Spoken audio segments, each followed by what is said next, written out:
But first, I must have a little assistance from the audience. Ah, there's a nice-looking young man right there.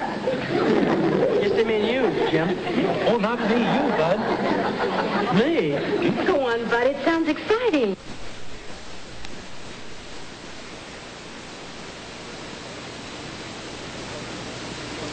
We interrupt this program to bring you further details on the shooting of President Kennedy. After the shots were fired and the president was seen to slump over and Governor Connolly was hit, the motorcade sped on toward the hospital. It took them perhaps 5 minutes to reach the ambulance entrance of the hospitals. Reporters there say the president was lying flat on his face in the car. A man and woman were seen scrambling on the upper level of a walkway overlooking the underpass from which they believe the shots were fired.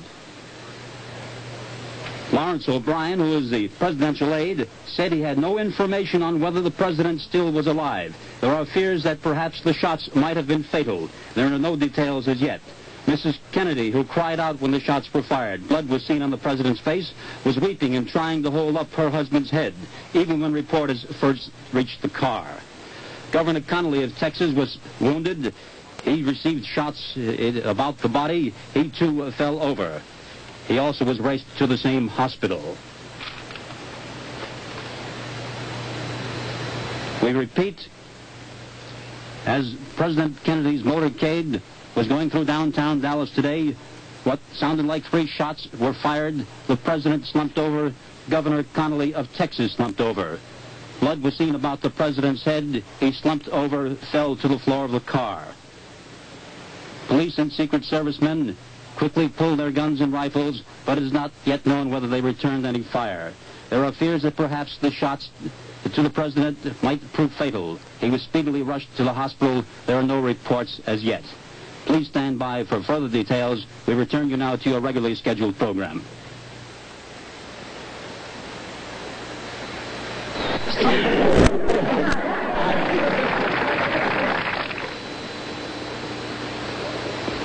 A woman's busy life today, her daily aggravations, her hurry-up meals, can cause heartburn distress due to acid indigestion. The answer? Chews. More women than ever now chew chews for quick relief because this wonderful antacid in chewing gum form relieves heartburn fast and thoroughly in a way no solid antacid tablet possibly can. This was proven by the famous Chews X-ray test with a woman as the subject. X-ray motion pictures of the heartburn area were taken. Based on these X-ray movies, we made drawings for television. See how solid tablets, even in fragments, skip right on through? Now see how Chews medications become a continual flow of relief because it's in chewing gum form. That's why Chews really puts out the fire of heartburn. Next time your busy life brings on heartburn, put out the fire with Chews, the perfect antacid for heartburn.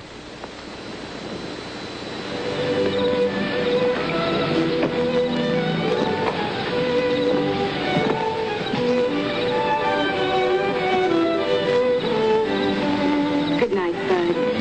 Thanks again for a lovely evening. Why don't you just tell me what a dope you think I am? I got it coming to me. Because I don't think you are a dope. Anybody who tries to be 19 when they're only 50 and 6 foot tall when they're only 5'7" is a dope. Well, you know, when you first came to pick me up, I knew you weren't 19. You mean I didn't fool you at all? No. Why'd you even bother with me? Well, anyone who went to the trouble that you did to impress me must have a lot of imagination. Yeah? And not only that, I liked your relatives. Yeah, well, they are sort of nice. Well, so long, Marissa.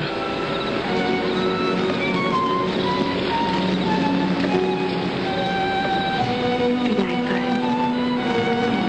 Thanks again for the most unusual evening I've ever had.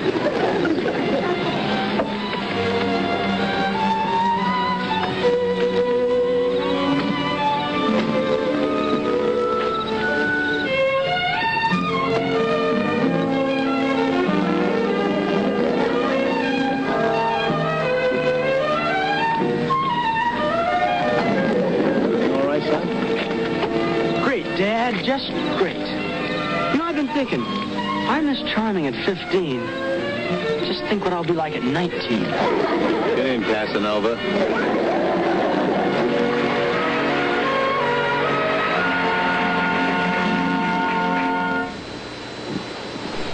Well, it was about 4 months ago that I first tried it. You mean Armstrong One Step? Yes, to see how it cleans and waxes floors all in one application. And what did you find out?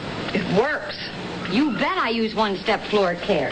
And not just because I get done in half the time. Oh? I like the way it gets my floor clean. Not almost clean, but clean. It really picks up the dirt. Does it? Just look at that water. Yuck. One Step dries to a beautiful shine. Does it ever turn yellow? No. Is it supposed to? You know, my friends are amazed at how long the shine lasts on my floor. And to tell the truth, I'm amazed myself. Try modern One Step. It cleans and waxes. One Step floor care, made only by the maker of Armstrong Floors, has earned the Good Housekeeping seal and is already used in millions of homes.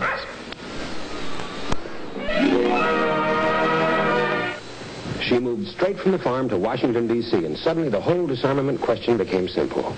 When she smiles, she disarms everyone in sight, including her boss, the congressman. Oh, that's me, William Wyndham. I'm referring, of course, to Inger Stevens, the farmer's daughter. Join the fun, won't you? Tonight at 9:30, 8:30 Central Time, on most of these ABC stations.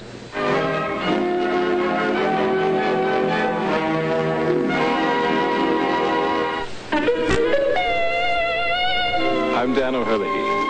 Doc faces losing Jimmy when he can't prove he's his son to an unscrupulous schoolmaster on The Travels of Jamie McFeeters. 7:30 Eastern Time, 6:30 Central on ABC.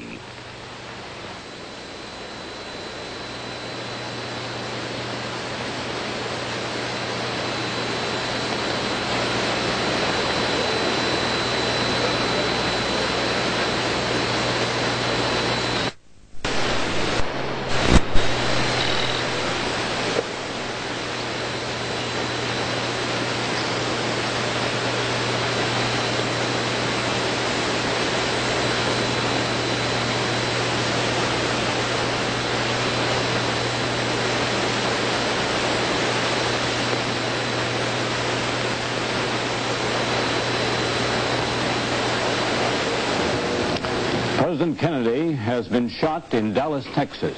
He was shot while he was touring town with Governor Connally in the famous bubble car. The bubble was down.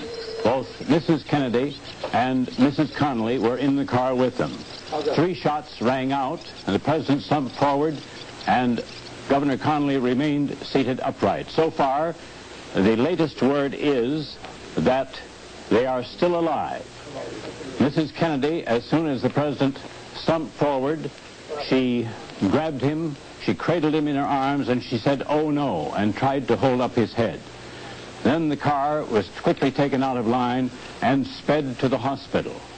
The president and the governor were rushed to Parkland Hospital near Dallas, the Dallas trademark, where Mr. Kennedy was to have made a speech.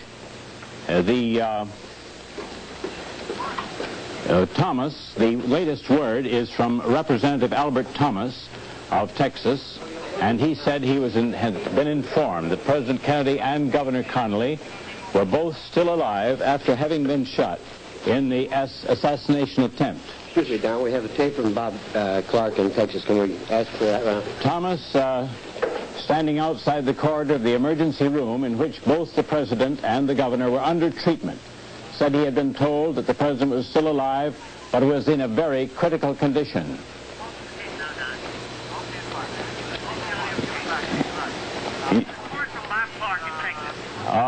Bob Clark, ABC's Bob Clark, is switching by, is standing beside in Texas, and we will switch there for a direct report from Dallas. Presidential motorcade had just passed through heavy crowds in downtown Dallas and was circling through the fringes of the business district when 3 shots suddenly rang out somewhere in the crowd. It was impossible to see from 3 or 4 automobiles back in the motorcade where I was riding with a press pool.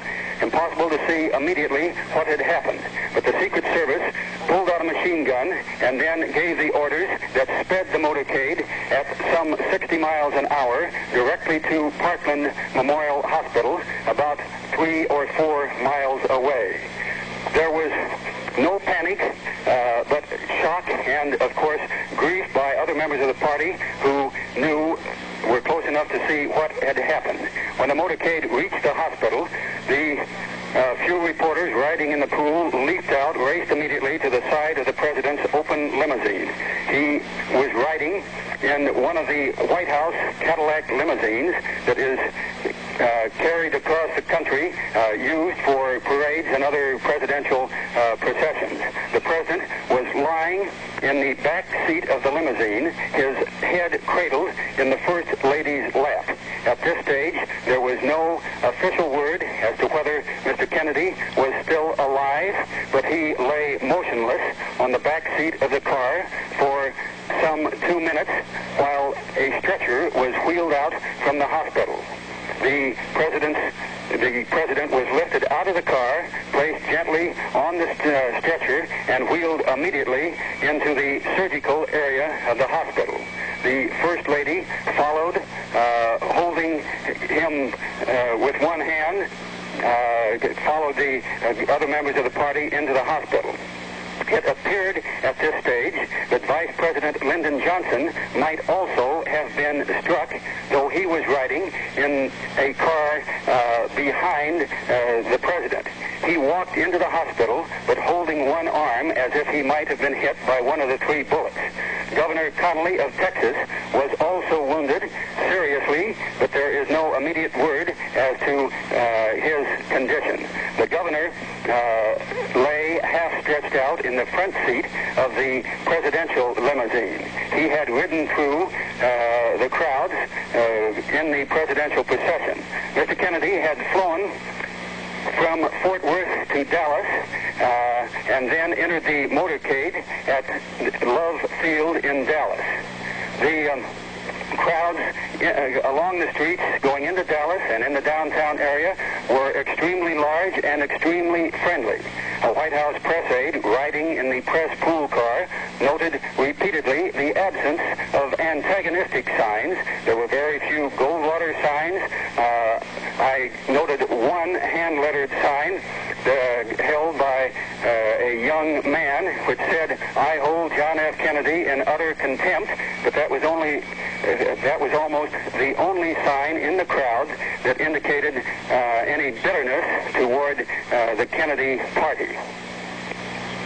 The shots rang out as the motorcade had entered an open area just beyond the main downtown business district. It was impossible to determine where the shots had come from. The immediate interest of the Secret Service, of course, was in protecting the president at that stage, while some Secret Service men must have peeled off to try to track down the assassin. The main group of Secret Service men traveling with the president sped on with him to the hospital.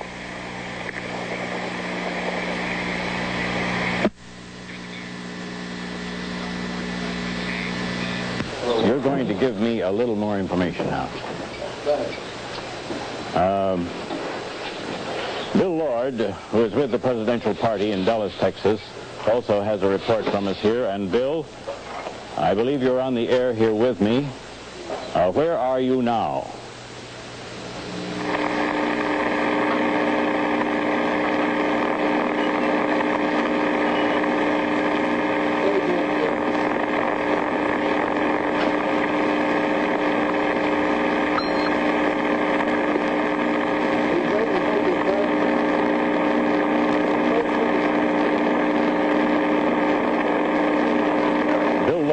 Repeating just a moment, Bill.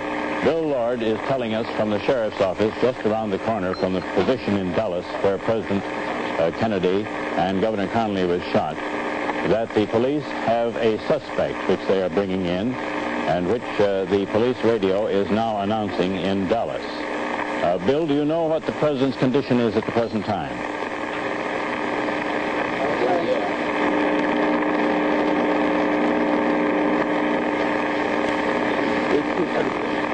The president and the governor have both been taken to Parkland Hospital about a half an hour ago, and they are still alive. The president is in very critical condition, and a Roman Catholic priest has been called in.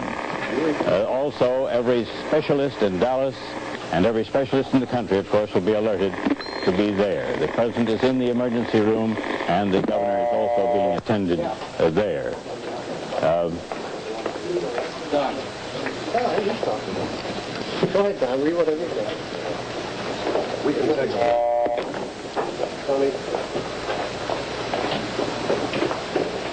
Bill Lord in Dallas tells us that they also have several witnesses down there who witnessed the tragedy this afternoon when President Kennedy and Governor Connally were cut down by assassin's bullets in the famous bubble car of the president's as they toured Dallas on the way to a supermarket where the president was to be speaking. Mr. Kennedy, here is a late reassuring note from Dallas. Mr. President Kennedy, according to a member of his staff, is still alive. And now here is a report from Ron Cochran. Thank you very much, Don. I had just returned from lunch where I was called and informed of the tragedy involving President Kennedy. I'm sure that millions of Americans... You can see there's a little confusion here in our studio. I have just returned from lunch. I was called at a restaurant here in New York, advised of the tragedy involving President Kennedy. He was, as you probably know by now, shot along with the governor of Texas in a motorcade in Dallas, Texas, by unknown assailants. So far as we know at the present time, they have not been captured. Now, I'm going to start at the beginning and give you as much information as we have, which, unfortunately, at this time, is not very much. President Kennedy has been shot, as I said, by an unknown assassin in Dallas. He's in a Dallas hospital. The latest unconfirmed report from the emergency room is that he is still alive. Texas Governor John Connally also was hit by the bullets, probably fired by the same gun. We do not know, however, whether it was one bullet or two or more. The two men were riding together in a parade through downtown Dallas. They were in the president's open limousine and were cut down apparently simultaneously, possibly by the same bullet. The president's wife was beside him in the car, and she fell on her knees beside him at the time. Texas Governor John Connally also was shot. It isn't known yet whether he is still alive. When the president was shot, Mrs. Kennedy jumped up and grabbed him and said, "Oh, no." The Secret Service ordered the motorcade to speed on to nearby Parkland Hospital. Associated Press reporter Jack Bell says the president and Connally were shot as the motorcade entered a triple underpass which leads to the Stemmons Freeway in Dallas. Bell said that a man and woman were scrambling on the upper level of a walkway overlooking the underpass. Mrs. Kennedy was weeping and trying to hold up her husband's head when reporters reached the car.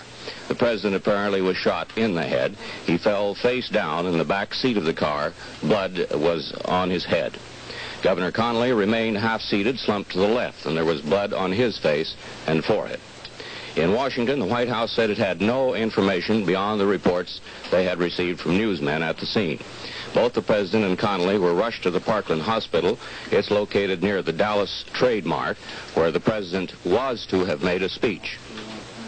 Even at high speed, it took nearly 5 minutes to get the car to the ambulance entrance of the hospital.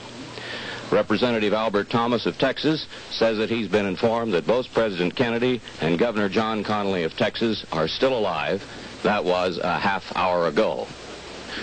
Do you have, Ed Silverman, are you in contact with our reporter in Dallas? Just spoke with Bill Lord a moment ago. Ron, he is there with the sheriff. He merely confirms that both Mrs. Kennedy and Mrs. Connally have escaped uninjured. They are safe. There are no further details as yet on the condition of the president or the governor, and he has just left the phone for a moment to check with the sheriff on the possibility of the capture of the assailants. Now, just to inform myself, is Bill Lord at the hospital? He is across the street from the hospital with the setup that the sheriff has put into effect there. Well, evidently they are getting things organized to the best of their ability, so that perhaps very soon we'll be getting more comprehensive information. We certainly hope so. In a condition like this, there's a great deal of confusion when things first are getting underway. I'm sure they're getting squared away down there, and as soon as anything fresh comes in, we'll get it right to you, Ron. We have this word here from the Associated Press. President Kennedy was given blood transfusions today at Parkland Hospital in an effort to save his life after he and Governor John Connally were shot in the assassination attempt. Now we'll go through some of the other wire service information which has reached us here. Representative Albert Thomas of Texas said that he was informed that President Kennedy and Governor John Connally are both still alive. That was more than a half hour ago. We had some information regarding the persons who possibly might have fired the shots that struck the president and the governor. It says, according to the United Press International Service, at the top of a hill, a man and a woman appeared huddled on the ground. In the turmoil, it was impossible to determine at once whether the Secret Service and Dallas police returned the gunfire that struck down Kennedy and Connally.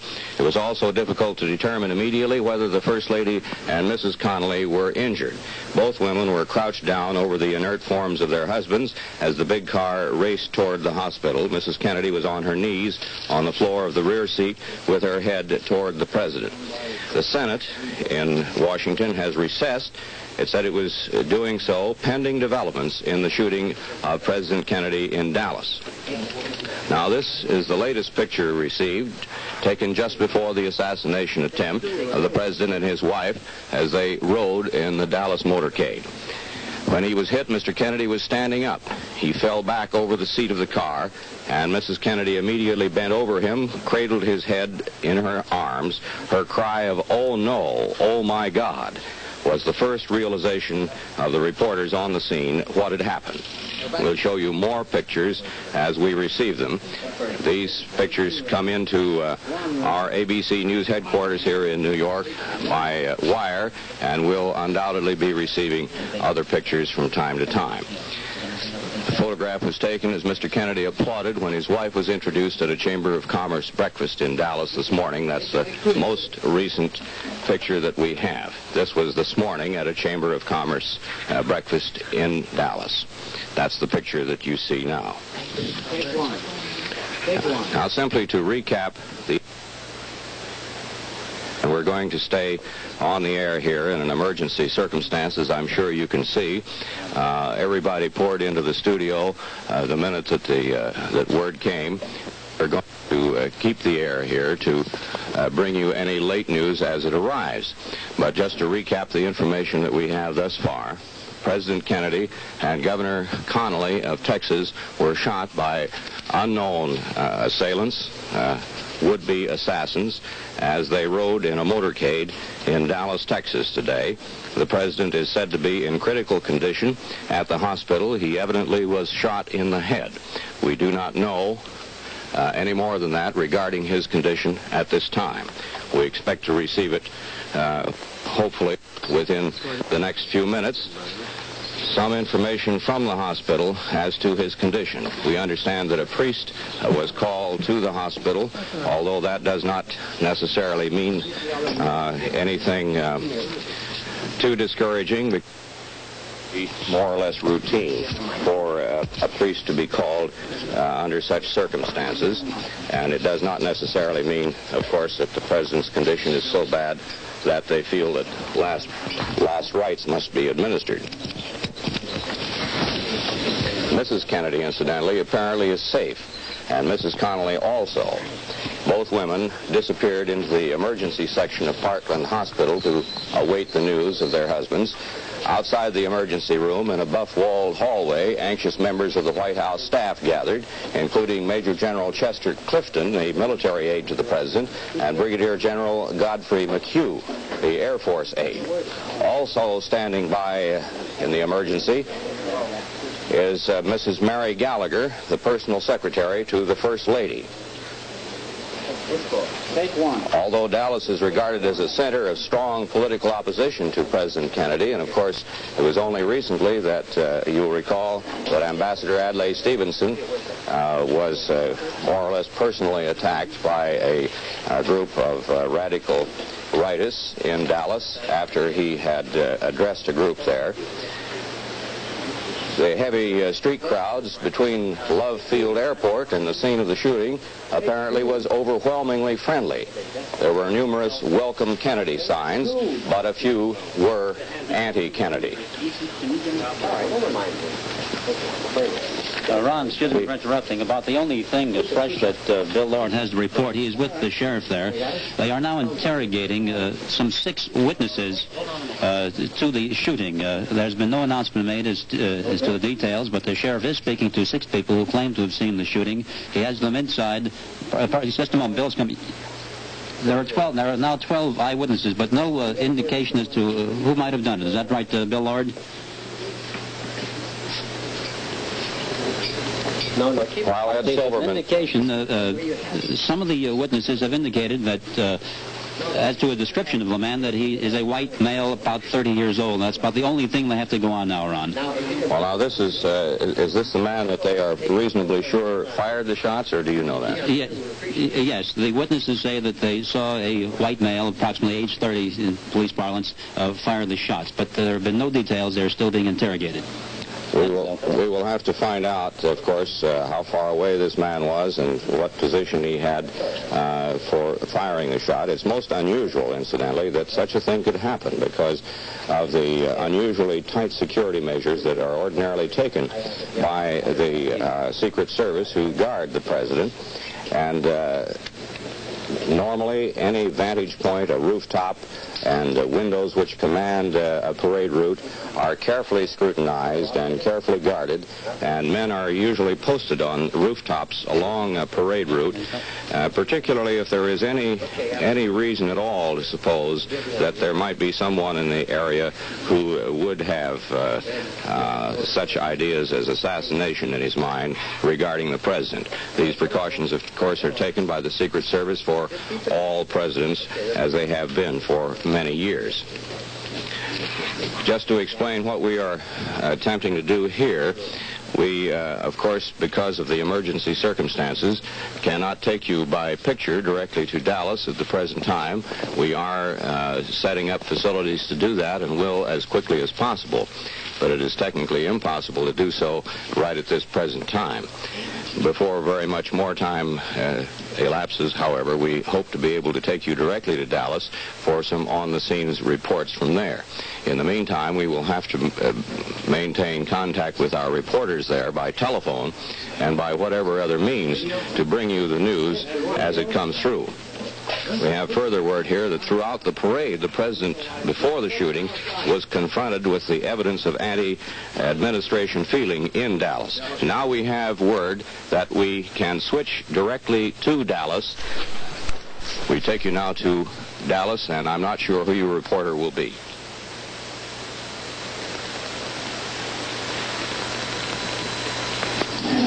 Is that audio on here so that Ron knows what he's saying? You're talking. We're showing the picture. We're going to show you now. I can't see the monitor. We're going to get you.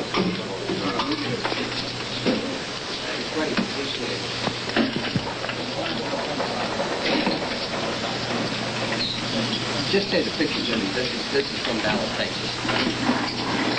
Come on, Ray. Come on. Let's go. Hey, get the video here. Have I got audio here? Yes, you're on. You're on the air. You're open, you're on.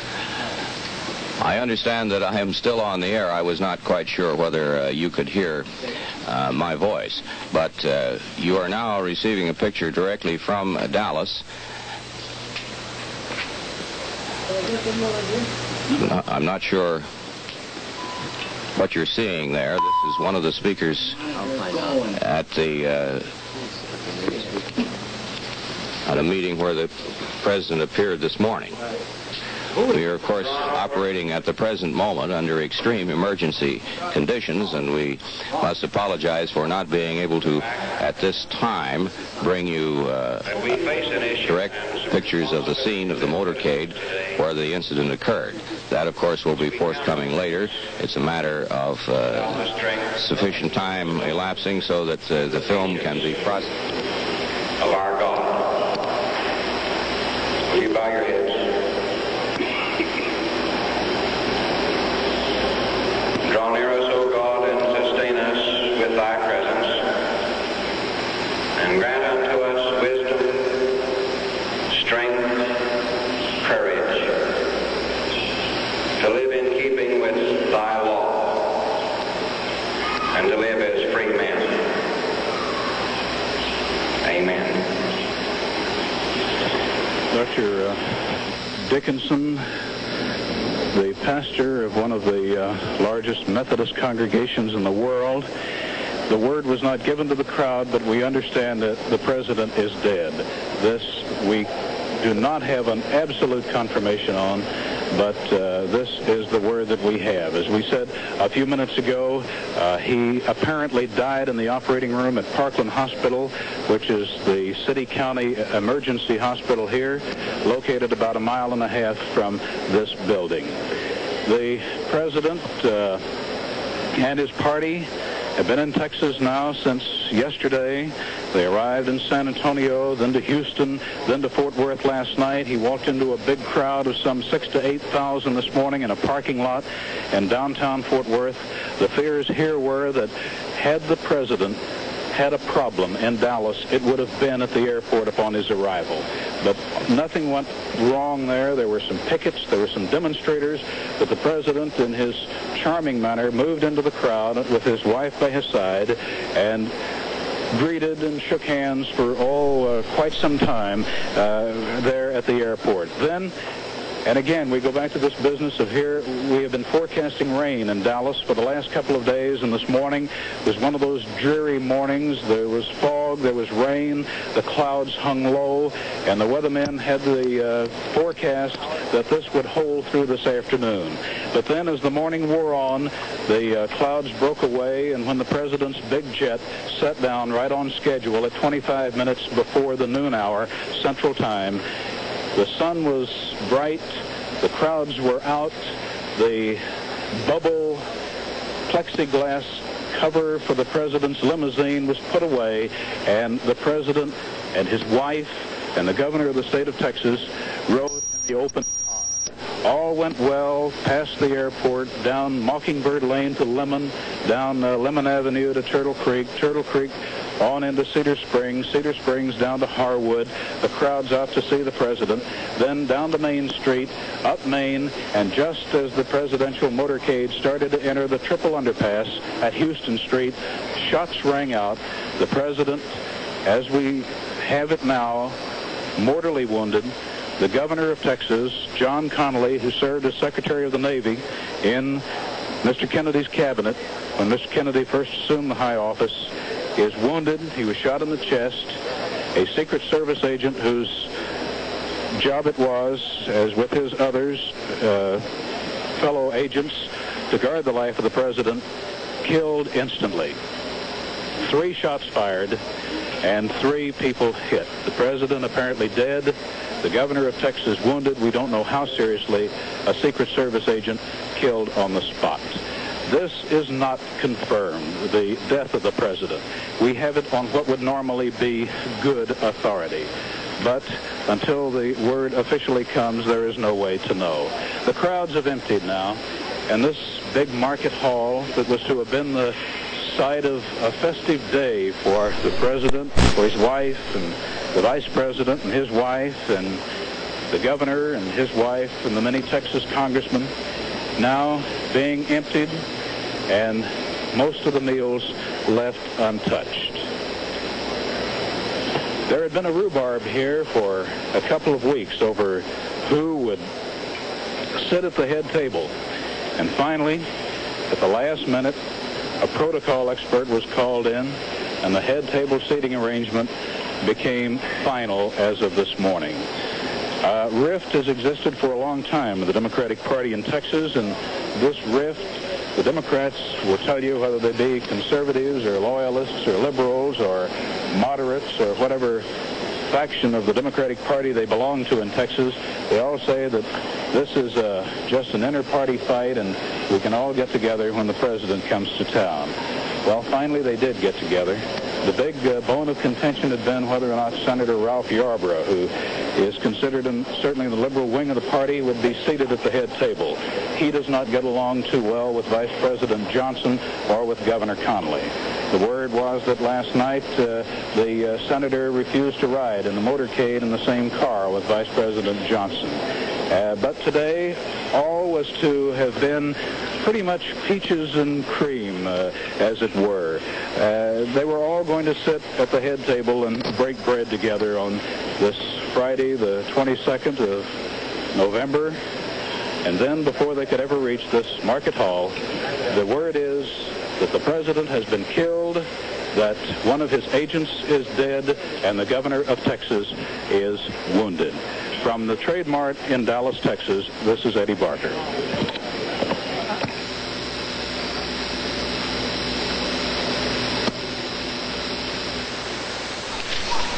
Go ahead, Ron, talk. You heard that report direct from Dallas, Texas. To repeat what was said earlier in the report from Dallas, there is a report that the president has died. However, we must emphasize that this report has so far been unconfirmed.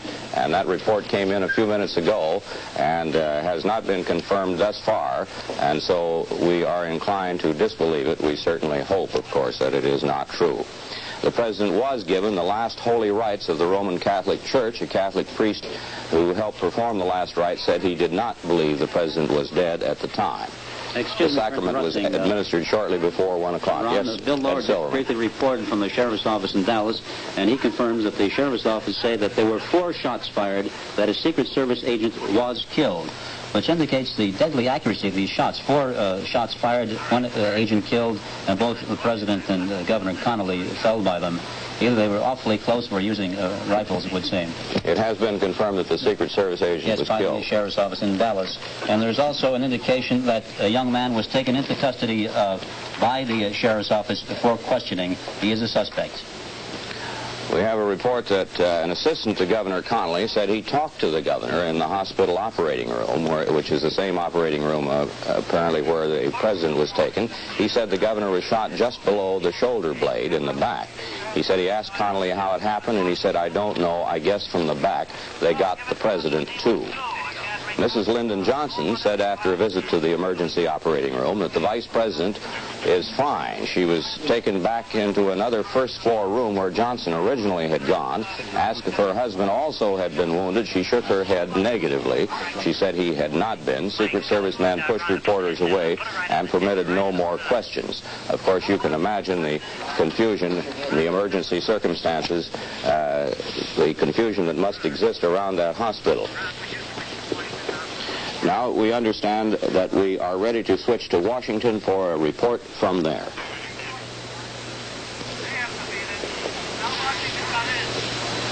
We are ready to go to Washington. Come in, Washington.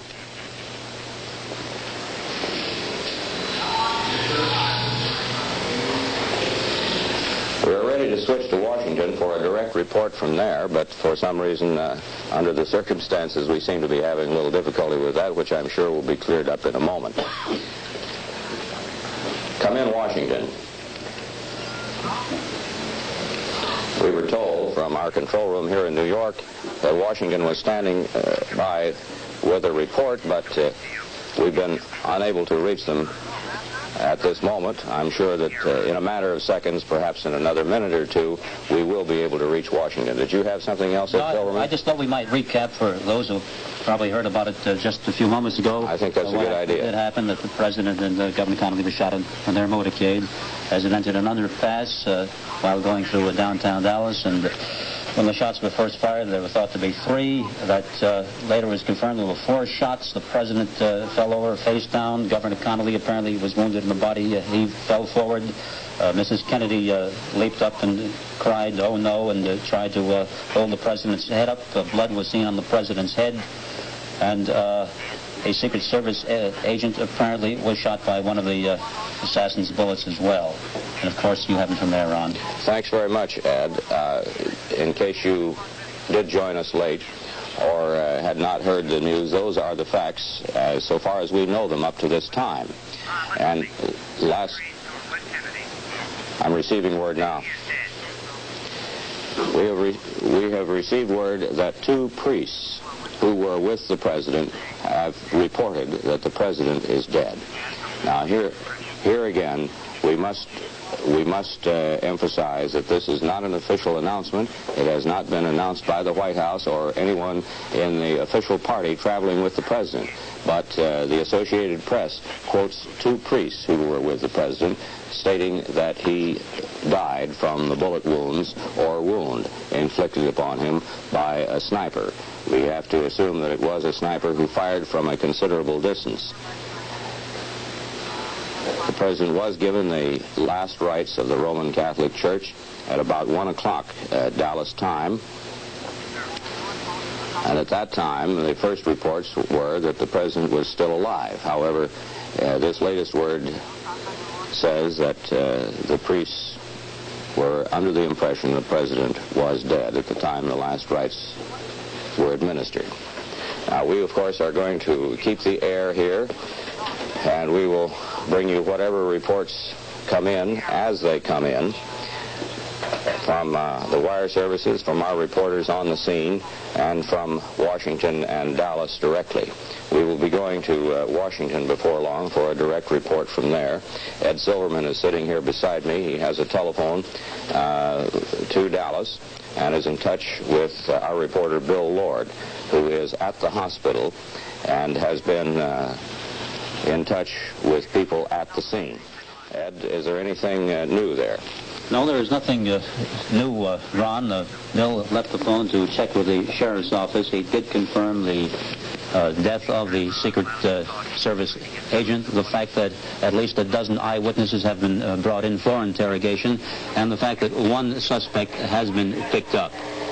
He is in there being questioned now. There have been no details. Everyone is being very close-mouthed in the sheriff's office. And, of course, there's a great deal of rumor. Bill mentioned a great deal of rumor, as is understandable at a time like this. So we would hesitate to pass any of that along. We'll stick strictly with the facts as we get them. Thank you, Ed Silverman. Now, we're going to try again to switch to Washington and Edward P. Morgan.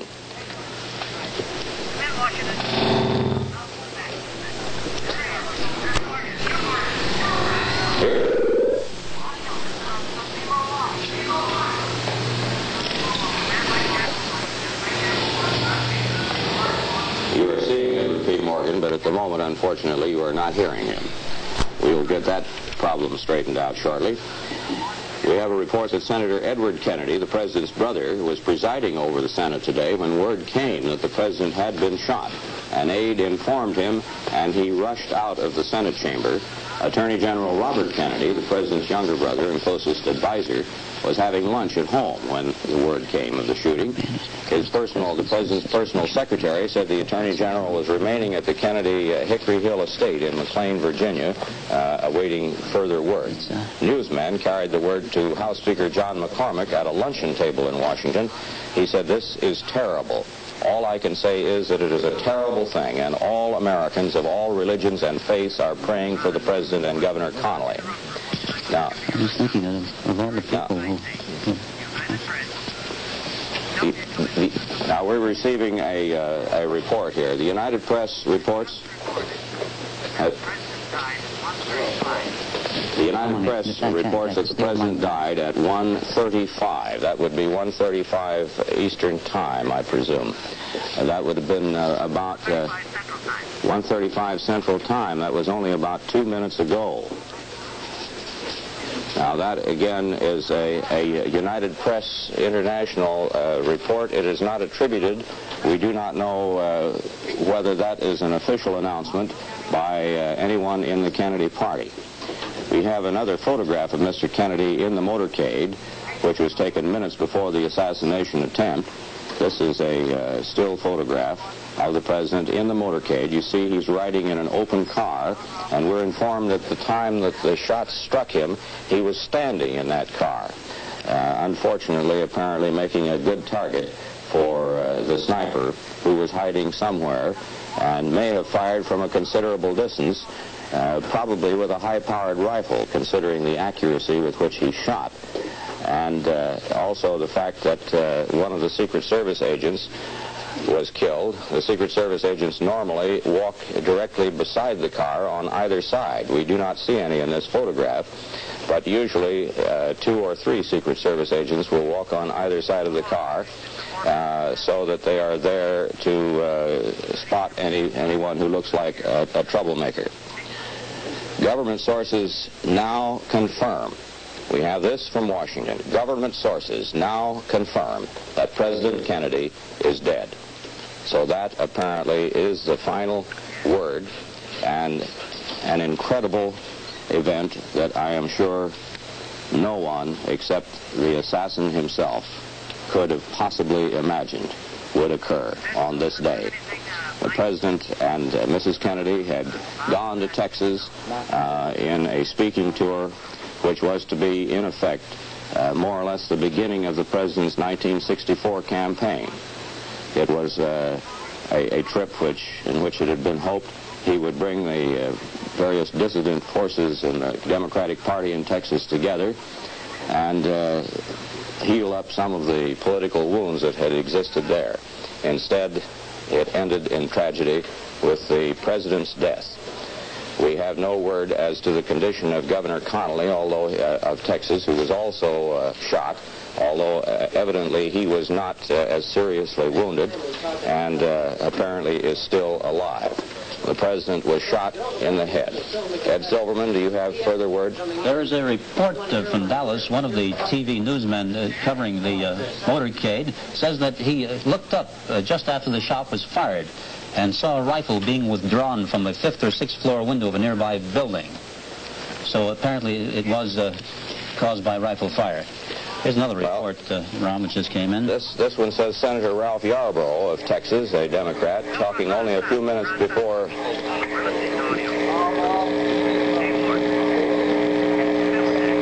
we are now going to bring you an audio report, that is a voice report from reporter Bill Lord in Dallas.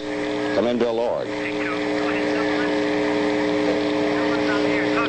Hello, Bill Lord, are you there? Come in, please, Bill Lord. Well, Bill was at the other end of this phone a moment ago. He has been at the sheriff's office. Apparently, he had to leave the phone for some urgent announcement. We had hoped to bring him to you now, but apparently Bill Lord has left us. We will bring him to you as soon as he comes back to the phone. Now back to you, Ron. Thank you, Ed. Senator Ralph Yarborough of Texas, talking only a few minutes before to newsmen, collapsed in sobs as he told of witnessing the slaying of the president. Senator Yarborough said he was in the 3rd car behind the president. He said, "It seemed to me that at least 2 of the shots came from our right rear. I cannot say about the 3rd. It seems impossible that there could have been more than one sniper. But it seemed impossible to me that there could be even one, considering the security precautions that are usually taken." To recapitulate some of the information which we've already given you, in case you may be joining us late, President Kennedy is dead. He died in a hospital after being cut down by an assassin's bullet while his motorcade was moving along on the outskirts of Dallas, Texas. Texas Governor John Connally also was shot, but there is no word up to this time on his fate. There was a report that Vice President Johnson also had been wounded, but this was denied by Mrs. Johnson. First word of the president's death came from two priests as they left Parkland Hospital's emergency ward where the president was taken. Their announcement brought audible sobs from a crowd of scores of newsmen and other citizens. The confirmation of the president's death came quickly then, shortly after that, from Washington. There is no longer any doubt. The president is dead. The vice president himself, Vice President and soon-to-be President Lyndon Johnson, is somewhere in the hospital, but it's impossible to determine his precise whereabouts right at this time. He's reported, of course, badly shocked by the shooting. He was in the motorcade with the president. Doctors were trying to keep him as quiet as possible. He was under heavy Secret Service and police protection. Throughout the Texas trip, when Kennedy and Johnson had been in the same motorcade as an obvious security measure, they had ridden in separate cars so that both of them would not be injured at once in the event of just such an occasion. Now we take you directly to Dallas. Depository building. I headed for there right after the shots. And they weren't letting anyone... Pierce, excuse me here. We have our tape ready to roll. You're on the air. You're on network feed. We are feeding now. Very good. Ladies and gentlemen, from WFA TV in Dallas, what you're about to see is the first eyewitness report that we could line up. This program went on the air in Dallas, Texas, approximately 10 minutes after the president was shot. Then after that, we will have film that is completely unedited that was made, and and frankly, we do not know what's on the film. So right now, let's run the videotape of the program this morning with the eyewitness. Let's go. About 10 or 15 minutes ago, a tragic thing, from all indications at this point, has happened in the city of Dallas. Let me quote to you this. And you'll excuse me if I am out of breath. A bulletin. This is from the United Press from Dallas.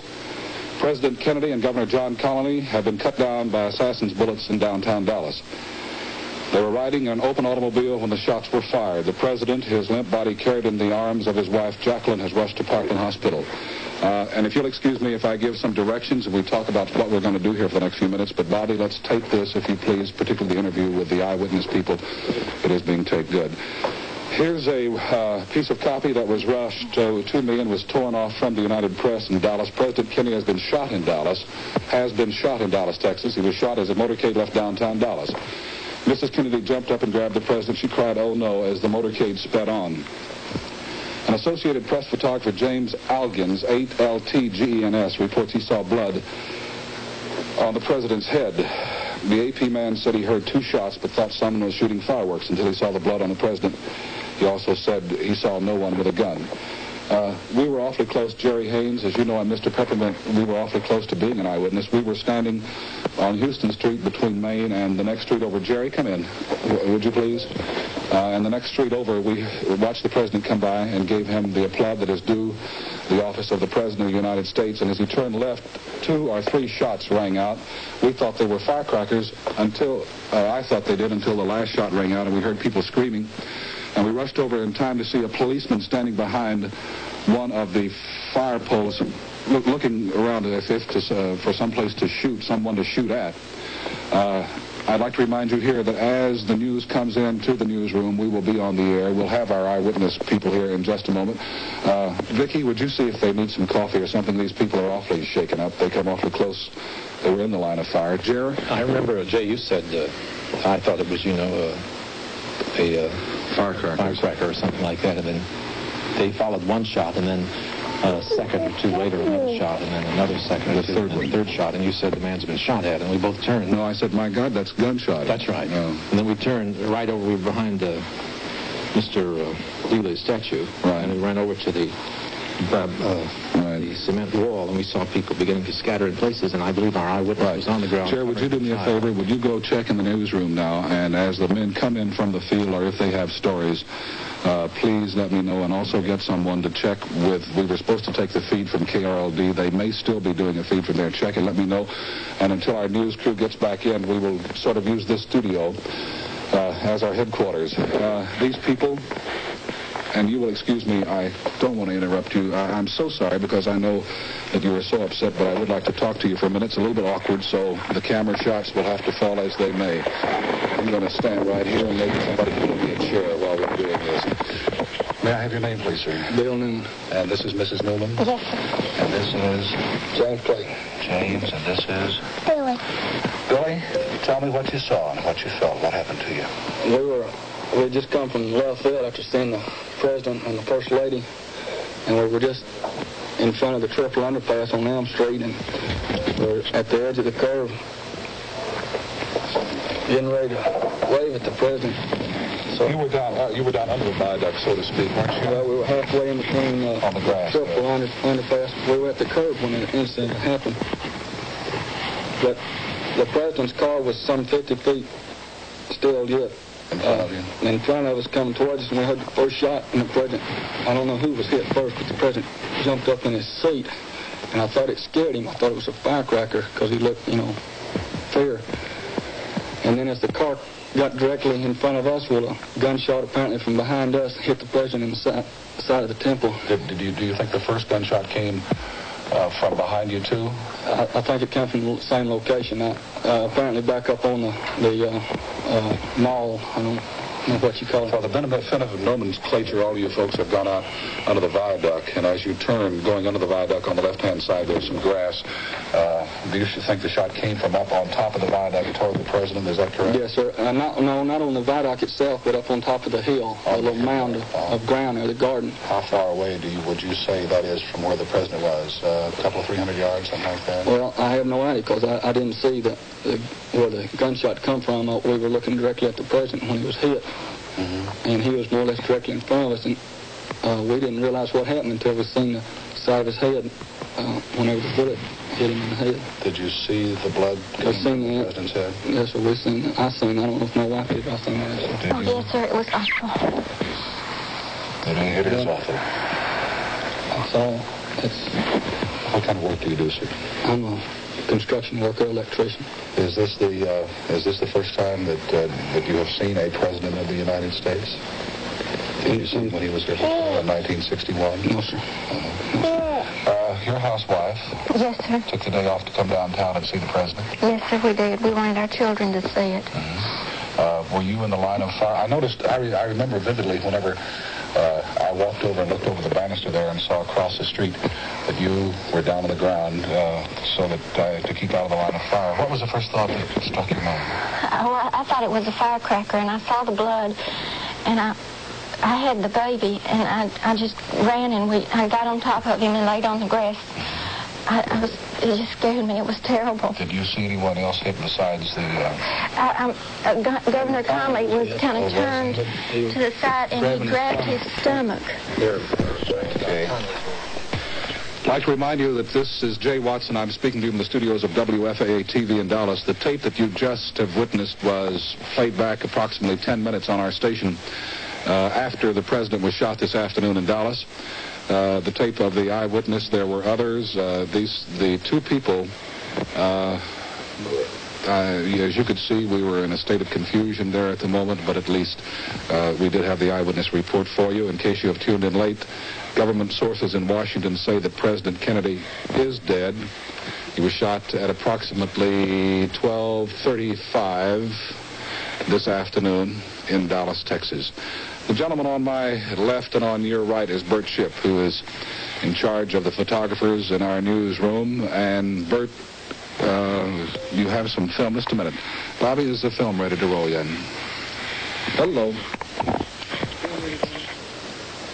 No, they're queuing up the film now that Bert took at Parkland Hospital, as I understand it. Jay, it's going to start out some brief scenes at the Market Hall, or at Trade Mart, where the President was due to arrive. It's about probably a mile from the scene of the downtown shooting. And, of course, we had no word at Market Hall as to what went on downtown. Roll the film. And it was a complete mystery. The police didn't even know. But we knew... As you'll see, about halfway through the film, the police went on past the Market Hall area, or Trade Mart rather, and on it to Parkland Hospital. Bob, whenever you're ready, go ahead and roll. Let's see what we got. Excuse me. Well, this is a shot. There we go. Here's Market. There's Market Hall. Trade Mart is right across the street from there.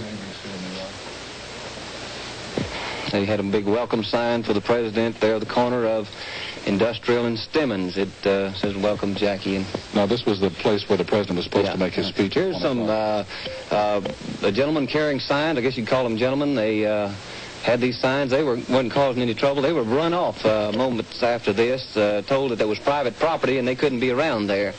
And they wouldn't talk to us other than they said their signs spoke for themselves. Here's some of the crowd, 450 extra policemen called on duty. Everybody waited anxiously. And waited and waited and waited. There's the policeman ushering a fellow by the name of Joyner from Grand Prairie back across the street. The boys had their mouths taped up so they wouldn't be able to answer any questions. Now there goes the president on up the hill there. He's been, this is after we found out there was something wrong. And speeding past. Yeah, and here's the disappointed crowd left there at the Trade Mart. I went up on the roadway there to ask some policemen. Here we go to the hospital.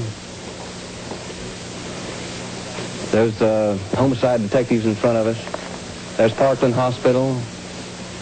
There's the entrance. Police cars all over the place. There is Congressman Wright. He's teary-eyed, as you could imagine. And there's the presidential limousine. The Secret Service men shaking it over. There's Wright again. Wright in Yarborough. There's the Secret Service man is taking a type of a mattress or something out of the back of the car there. And there's Chief Curry. He just couldn't believe it. He had put everything he had into this visit and gave the men all types of instruction. There's inside of a car. I don't know whether that must have been Connolly's car. There's some more shots of everybody waiting expectantly. At this time, no one knew anything. And there goes Ms. Lincoln, the president's press secretary, inside. And there's Yarborough again, Senator Yarborough. And he says the sight was too gruesome to describe. And there's a final parting shot from Parkland. The film and the quality of the film, of course, you can understand, and also the fact that it was not edited. This gentleman is Bob Walker, news director of WFAA Television. Bob, you have some last-minute items there. Just this, that the Vice President is on his way to Washington, where he will be sworn in. The President's children are on the second floor of the White House and have not been told as yet that their father was killed. And the White House news staff is under a state of complete, White House staff, I should say, is under a state of complete collapse. First reports said that President Kennedy was shot from an overpass. Our WFAA TV reporter, Mal Couch, saw the gun emerge from the upper story of the warehouse, which has turned out to be the second floor of the Texas Book Depository, which is a familiar sign. Let me interrupt you here. This is Jay Watson and Bob Walker at WFAA TV in Dallas.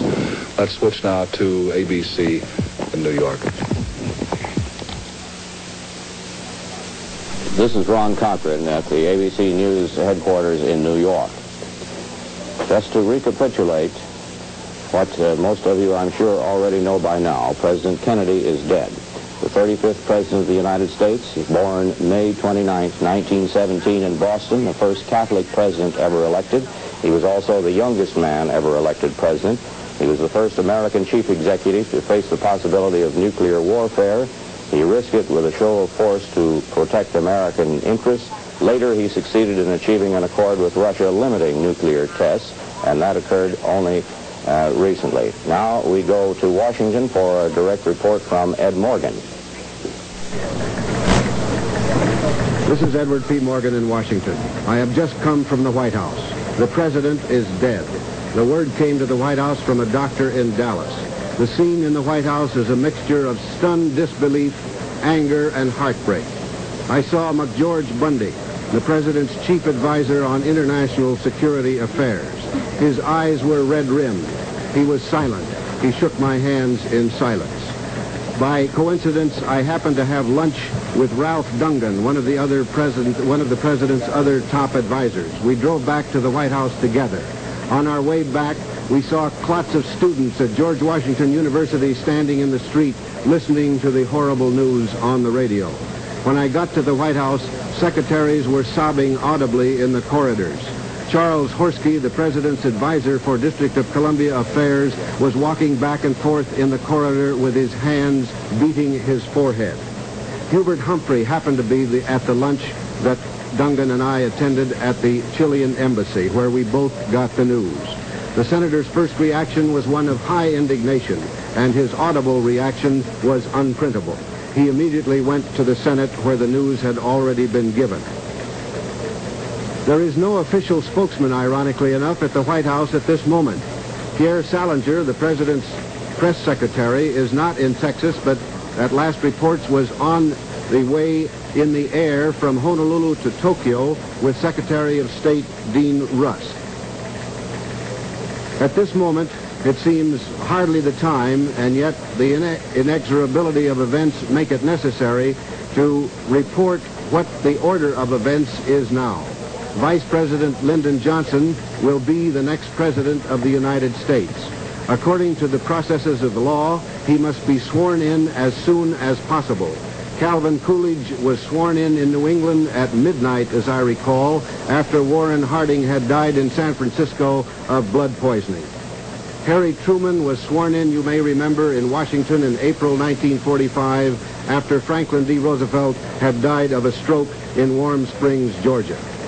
This news at this point has so stunned the Capitol that there is no rational progression of events. Nobody is thinking about much of anything except the indescribable, incredible fact that the man who came out of Fort Worth with his customary PT boat vigor at 7 o'clock this morning, made 2 speeches in Fort Worth, and then went on to Dallas, is now a man in his 46th year, the youngest president of the United States ever to be elected as such, the first Roman Catholic ever to be elected as such, is dead. This is Edward P. Morgan in Washington. You got it, New York. This is Ron Cochran in the ABC News headquarters in New York. Senators, we're told, crowded around 2 news tickers waiting for word of the shooting.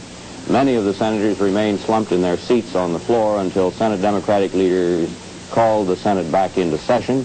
Senator Richard Russell of Georgia said the whole nation is shocked by this dastardly crime. And after a 15-minute recess, the Senate returned and had the Reverend Frederick Brown Harris, Senate chaplain, say a prayer. The Senate adjourned after the chaplain's prayer that President Kennedy's life might be spared. That, of course, was before word came that he had already died.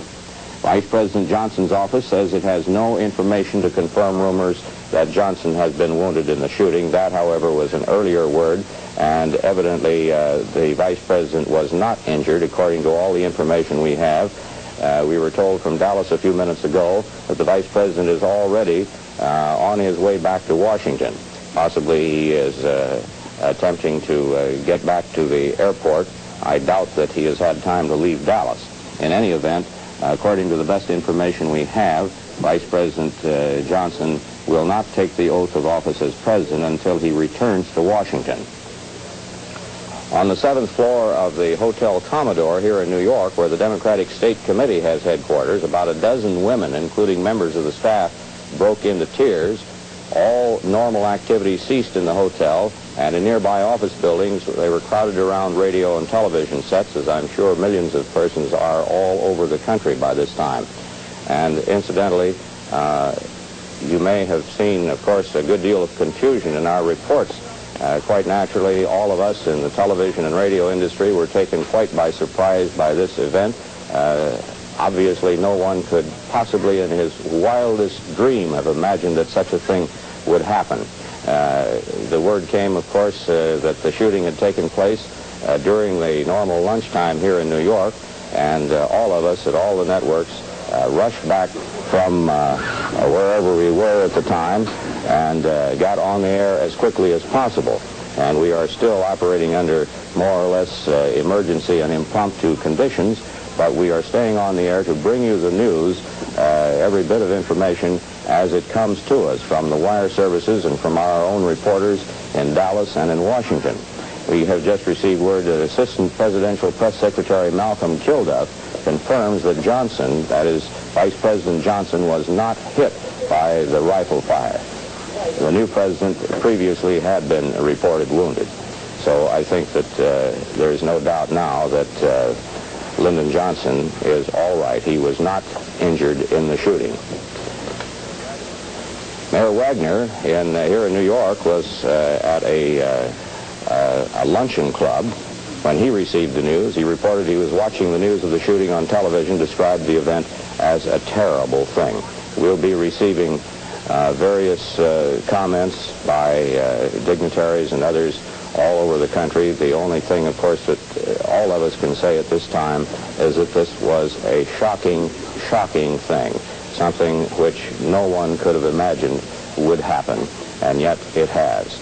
President Kennedy was the first president to be assassinated since William McKinley was shot, and that was in 1901, 62 years ago. And this is the first death of a president in office since Franklin D. Roosevelt died of a cerebral hemorrhage at Warm Springs, Georgia in April 1945. There have been only, I guess in this century, only 3 other presidents have been shot at.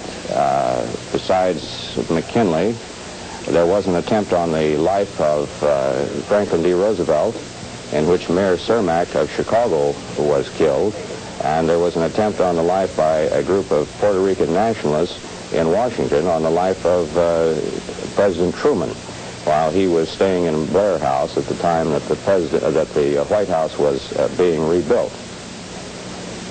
That was in 1950. 2 Puerto Rican nationalists tried to gun their way into Blair House and assassinate Mr. Truman, who was taking a nap at the time on the 2nd floor. 1 White House police officer was killed in that shooting and another seriously wounded. One of the assassins was killed in a blaze of gunfire on Pennsylvania Avenue, right across the street from the White House. Guarding the president, of course, obviously is a very hazardous occupation. One of the Secret Service men traveling with President Kennedy was killed by the gunfire today. We have not received word that any others were wounded.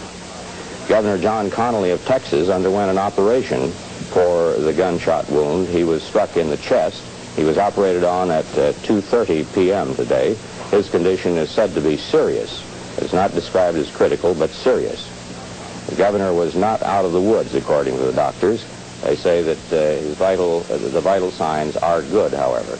The doctor said Governor Connally had a good pulse. His respiration was satisfactory. According to eyewitnesses, Governor Connally and President Kennedy fell simultaneously. We do not know, of course, at this time whether that indicates that they were both felled by the same bullet, which was fired by a sniper. According to our reporters in Dallas, someone saw the muzzle of a gun emerge from a window in a warehouse building along the parade route, or not far from the parade route. We don't know how many shots were fired. There were more than 1, possibly 3 or 4.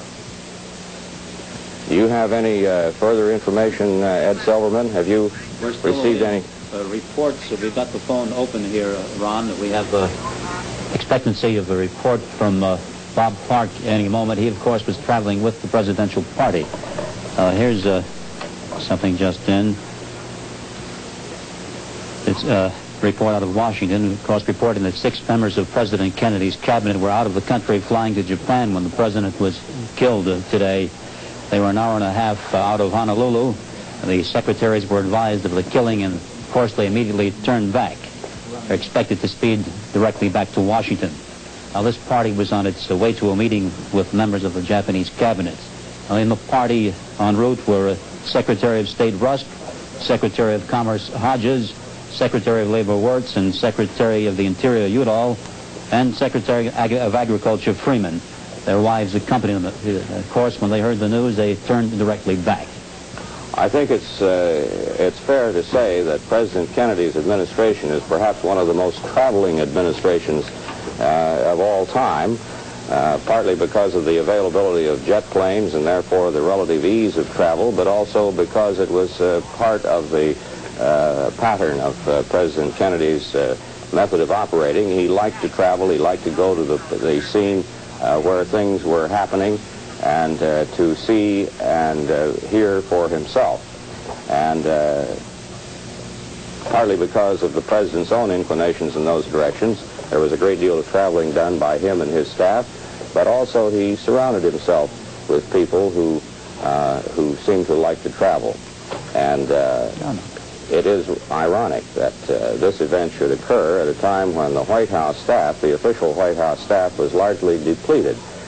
You heard earlier that Pierre Salinger, the President's news secretary, was on his way to Tokyo, and many of the other top-ranking officials of the White House were not at their desks, not even in Washington, so that this did perhaps slow up the transmission of news, considering the President somewhat.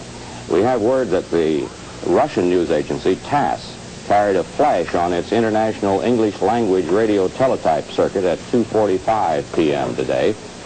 The flash said it has just been officially announced that United States President John F. Kennedy has died in a hospital after an attempt was made on his life by persons, as believed, from among the extreme right-wing elements. The identity of the assassin or assassins, we do not know whether it's more than one person. The identity has not been established. Sheriff's officers in Dallas took a young man into custody at the scene and questioned him behind closed doors, we're told. And a Dallas television reporter said he saw a rifle being withdrawn from a window. You heard that on our broadcast here a few minutes ago. He said it was on the 5th or 6th floor of an office building shortly after the gunfire. Kennedy was shot at 1:25 p.m. Eastern Standard Time. We go now to Don Goddard. With me in the studio here is a man who spent 8 years as press secretary for President Eisenhower and is used to the precautions taken by for the president's safety. And he is Jim Haggerty, now vice president of ABC Paramount Pictures. Jim, what security measures would have been taken in this case? Well, Don, whenever the president goes any place, there is always an advance party of Secret Service men that go out into the area. They work closely with the local municipal police, with the sheriff's department in the county, and with the state police. They make the advance preparations. Yep. During a motorcade where this terrible thing happened, there is always the driver of the presidential car is a member of the Secret Service. Sorry to interrupt, Jim. We'll get back to this. We have a phone call from Bob Clark in Dallas.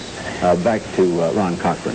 Stand by, please. Hey, Nick. Bob, stand by, please. We were having a little technical difficulty. All right, Bob, yes, we are on the air now, Bob. Would you give us a recap of all that you know, please?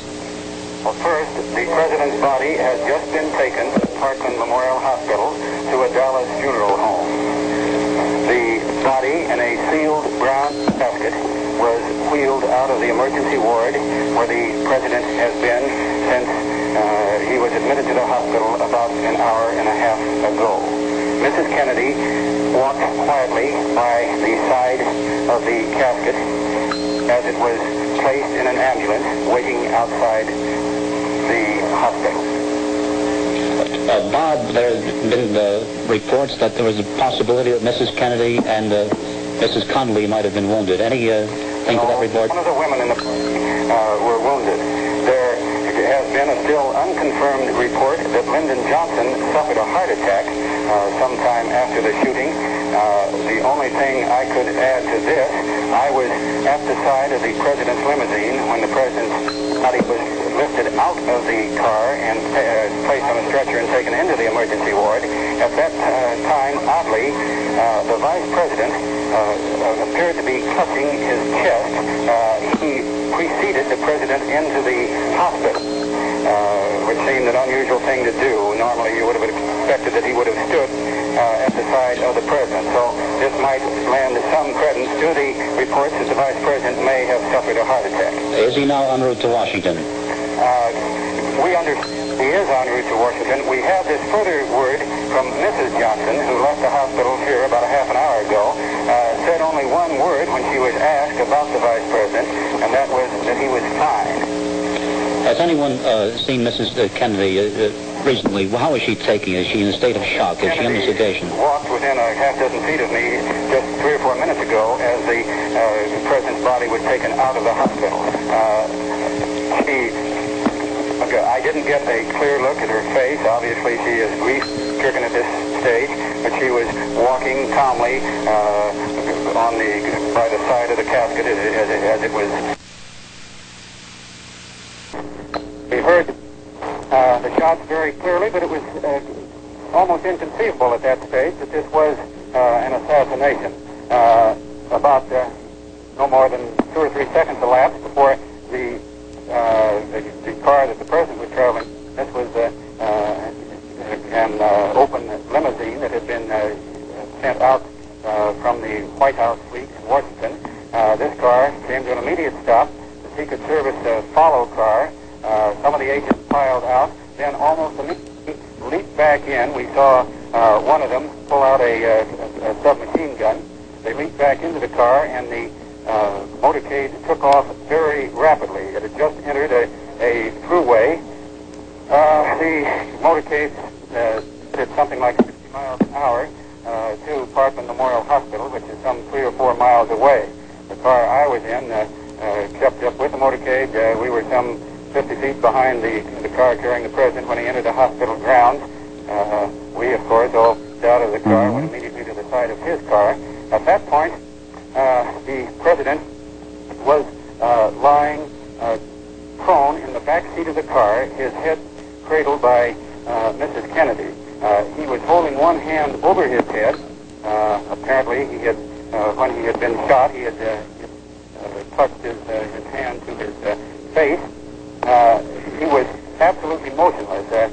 I think someone who had, with more experience at this sort of disaster might have recognized immediately that the President had been mortally wounded. I stood at the side of the car for some a minute or two while a stretcher was wheeled out. During this period, the President made no motion at all. The First Lady, again, sat at her holding his head.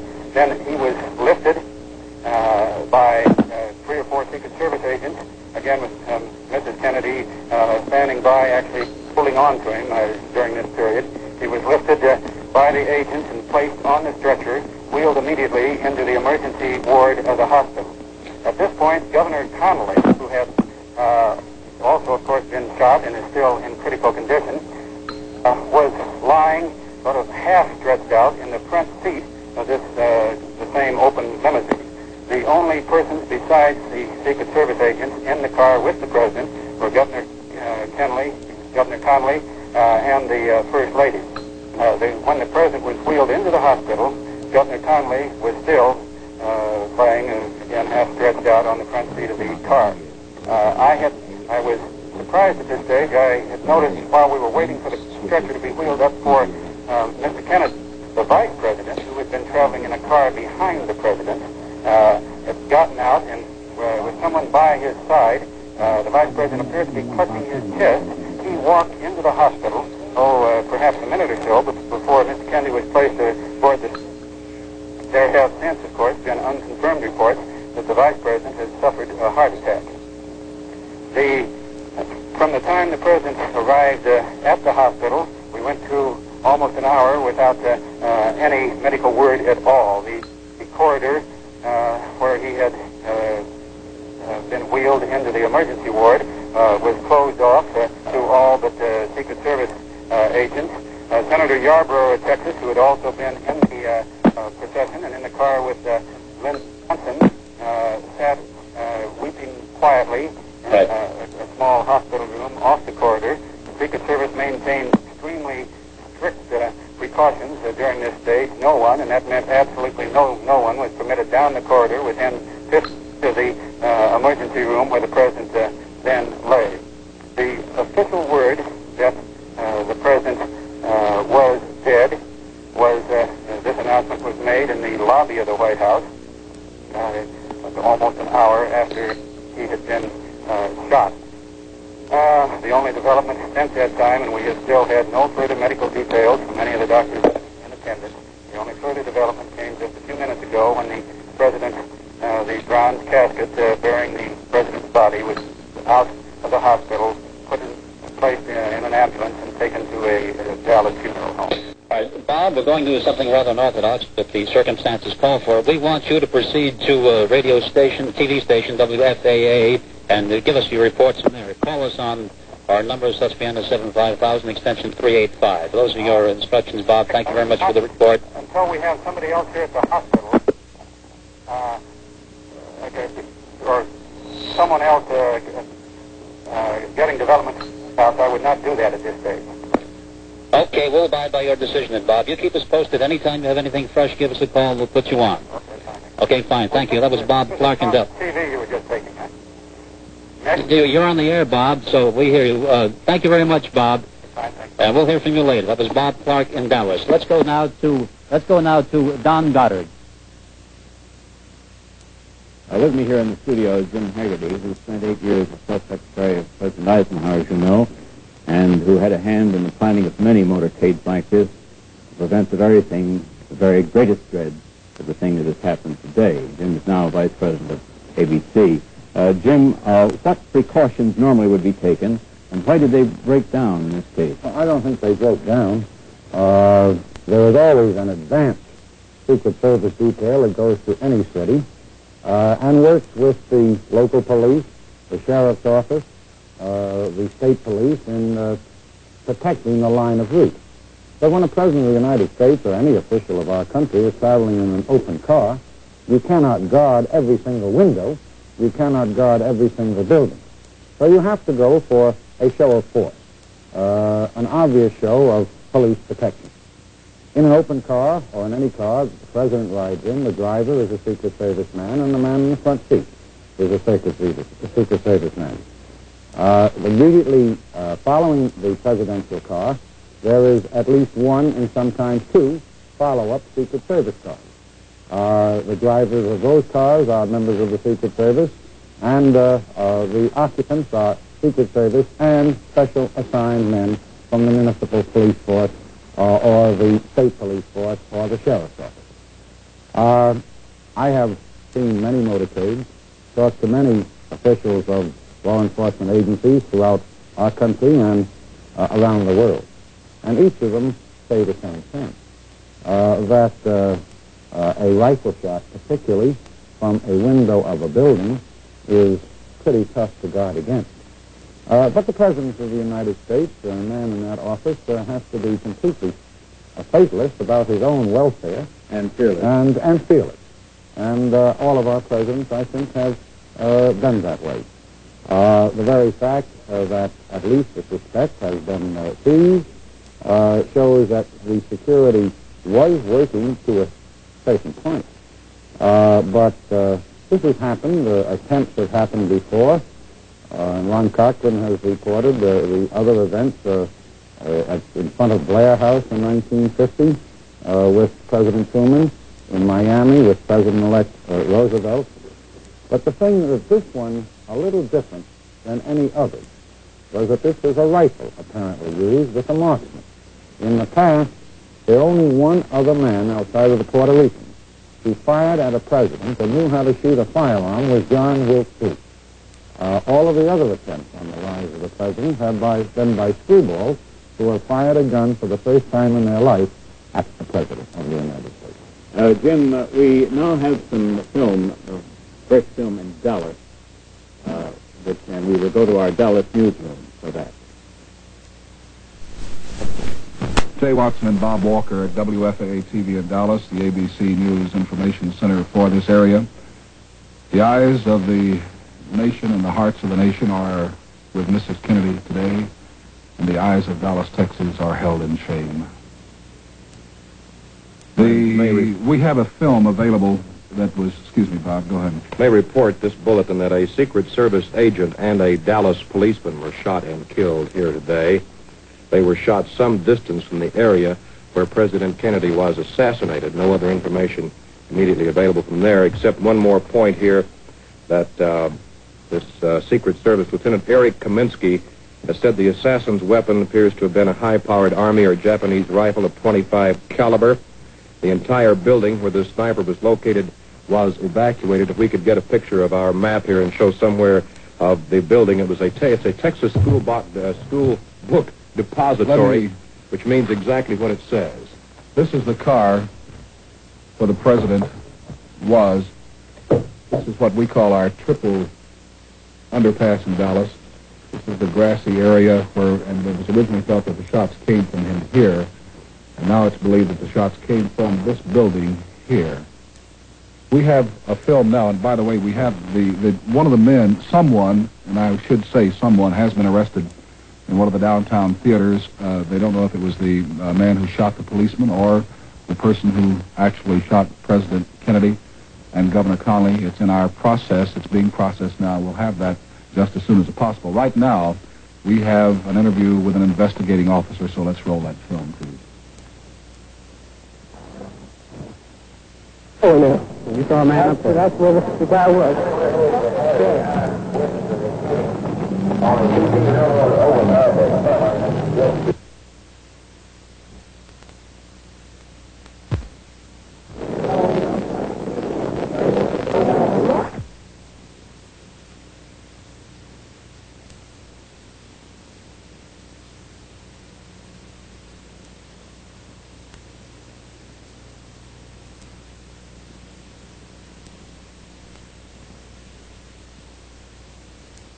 Here, open my mic.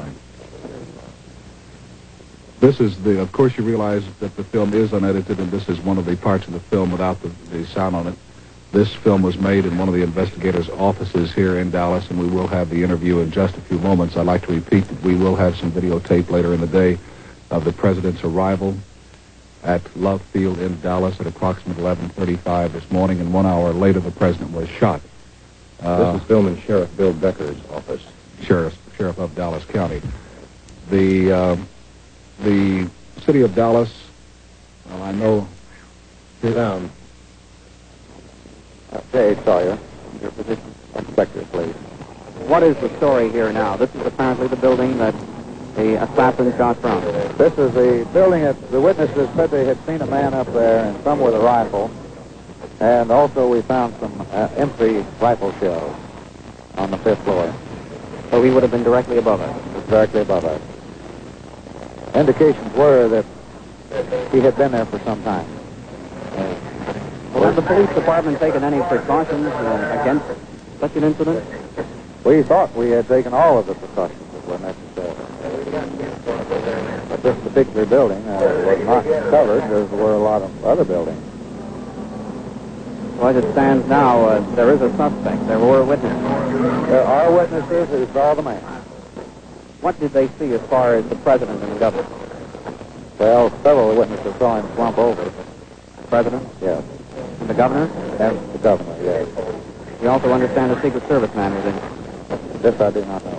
I haven't received that information. How many policemen are there in the city of Dallas? We have approximately 1,300. I would assume they're all out right now. Yes, bulletin here. Police have arrested a white man in the Riverside section of Fort Worth in connection with the shooting of a Dallas policeman. The man has denied any connection with the assassination of President Kennedy. Of course, there'll be a lot of stories coming in like that. Everybody that's picked up here will be in some way or another connected. We do not know at this moment in Dallas, from the latest word we've gotten from our reporters, from the police chief, and from the sheriff's department, if any of the people arrested so far are actually the person who pulled the trigger. It seems like that the building that the shot was fired from is a building used by the state of Texas to store school books. It's an old building, a building that would be hard to cover. It stands over the viaduct as I guess there are 15 or 20 different places throughout the building that someone could be hiding to take a shot. I don't know of anything. I'd like to speak here for the city of Dallas. We are ashamed at the moment We are stunned. The whole world is stunned, but at this moment I don't think anybody could be more stunned than the people who live in our city. We have, only a few weeks ago when Adlai Stevenson was here, and you're all familiar with the incidents that took place there, and all of us were commenting this morning, and all of us for the last few days have been commenting that we hope nothing would happen to bring disgrace to Dallas. The messages are coming in to our newsroom from all over the state, coming in from all over the world. We will have, how do we stand on our film, Bob? Have you been able to check? Be about 6 or 8 minutes before we do have. In the meantime, let's show the videotape of the president arriving. Beg your pardon? One moment here. We're queuing. We have the videotape of the president arriving this morning, is that correct? Okay, we are now queuing up the videotape of the president's arrival in Dallas this morning, Bob. I couldn't help it. I was at the airport broadcasting the arrival. Couldn't help but mention how thrilled the crowds were that the president broke away from his normal routine and rushed up to the fences and shook hands with the hundreds of people, estimate now somewhere between 1,500 and 2,000 people at Love Field. And I couldn't help but remark what great spirits he was in, and his wife. Their Texas reception thus far had been just wonderful, better than suspected in Houston, perhaps not quite as good in San Antonio, I think above all expectations in Fort Worth. This morning he had stepped out in the parking lot and talked to 8,000 people in Fort Worth, and his wife wasn't along. A few people were disappointed. The president very jokingly remarked, well, it takes Jackie a little longer to get prettied up than it does me. And that's where she is now, he told the crowd. Then he went inside and addressed the breakfast meeting over there at the Texas Hotel where they had spent the night, and then came on into Dallas. And the Dallas reception was just tremendous at Love Field. The crowds roaring and cheering and straining forward to get a good look at the president. And then he and his wife broke away and came up smiling to the fences, walked all along that fence. And now let's see it. I think the videotape is ready of the president's arrival here this morning. There he is. He's waving at a lot of people, smiling, Secret Service men all around. Boy, this is something. They break right away and come right up to the fence. And the people who waited all morning in this fence are rewarded with a glimpse, and a lot of them with a close look and a handshake with the President of the United States and his wife.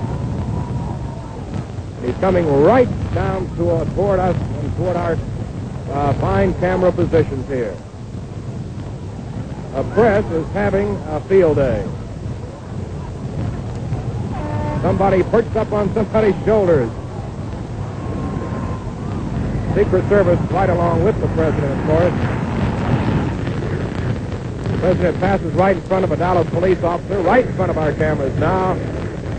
Somebody patted his shoulder. Mrs. Kennedy coming along behind him, grinning all the while. The president saying, thank you very much, if I may be permitted to read a presidential lip movement.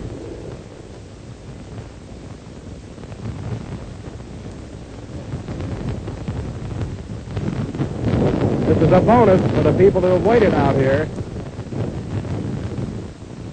Now, Mrs. Kennedy, right along behind him. The president still moving over towards some phone booths that were set up for the press. The people surging up toward that fence. But there is a fence, and the president waves goodbye, waits for his wife, and back they go to the car. Governor Conley is standing in the car. This is Jim Haggerty. The pictures that you're seeing now on your television set show quite distinctly the Secret Service coverage of the president. There are 3 or 4 Secret Service men right behind the president and Mrs. Kennedy, as Mrs. Kennedy now gets into the car, and the president does. The other man in the car is the governor of Texas, and the Secret Service men are now getting in the driver and the front seat. The other members of the detail have apparently left to go into the follow-up car, which is the car which will be the car immediately behind the president's car in the motorcade. Mrs. Kennedy and the president, as you can see, are leaving. The governor of Texas is in the jump seat right directly in front of the president, and the wife of the governor of Texas is sitting in front of Mrs. Kennedy. The Secret Service are following the car out. They're standing on the running board of the follow-up car, and, as is their custom, until the president's car picks up speed, usually about 20 miles an hour, run alongside of the car. When the car is moving, the Secret Service drop back, jump into the follow-up car, and stay right with him. The driver of the follow-up car keeps his car about no more than 10 feet at the maximum, and usually about 6 feet behind the presidential car at all times, regardless of the speed of the president's car and the speed of the motorcade. The other cars that you see there, I would imagine, are cars for dignitaries and cars for the press corps that follows with the president. One of the cars in the motorcade is a pool car of representatives of the combined news media.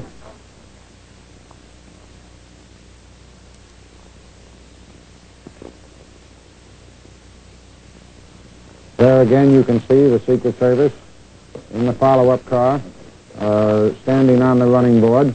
That car, by the way, has very heavy armaments in it. It has submachine guns. It has the necessary. And now, as you see, the president's car is leaving. We take you now to Dallas. A gentleman just walked in our studio that I am meeting for the first time as well as you. This is WFA TV in Dallas, Texas. May I have your name, please, sir? My name is Abraham Zapruder. Mr. Zapruder? Zapruder, yes. Zapruder. And would you tell us your story, please, sir? I got out and about a half hour earlier to get to a good spot to shoot some pictures. And I found a spot, one of these concrete blocks that I have down near the park near the underpass. And I got on top there was another girl from my office. She was right behind me. And as I was shooting, as the president was coming down from Houston Street making his plan, it was about halfway down there, I had a shot. And he slumped to the side like this. Then I had another shot or two. I couldn't say it was one or two. I saw his head practically open up, all blood and everything. And I kept on shooting. That's about all. I think that pretty well expresses the entire feelings of the whole world. You have the film in your camera. We'll try I brought it on the studio. Yeah. We'll try to get that processed and have it as soon as possible. Right now, we have videotape. A picture of the building of where the bullet came from. Let's take the picture first, then the videotape. Oh, this is videotape now. This is a picture of the hearse leaving Parkland Hospital with President Kennedy's body.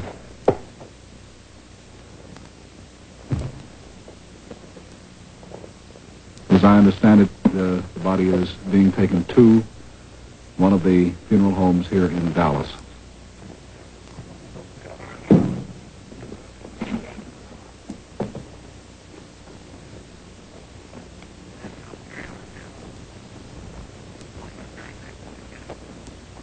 All right, Bob, that pretty well covers it, I think. This is the same hospital that President Kennedy visited in his visit here in 1961.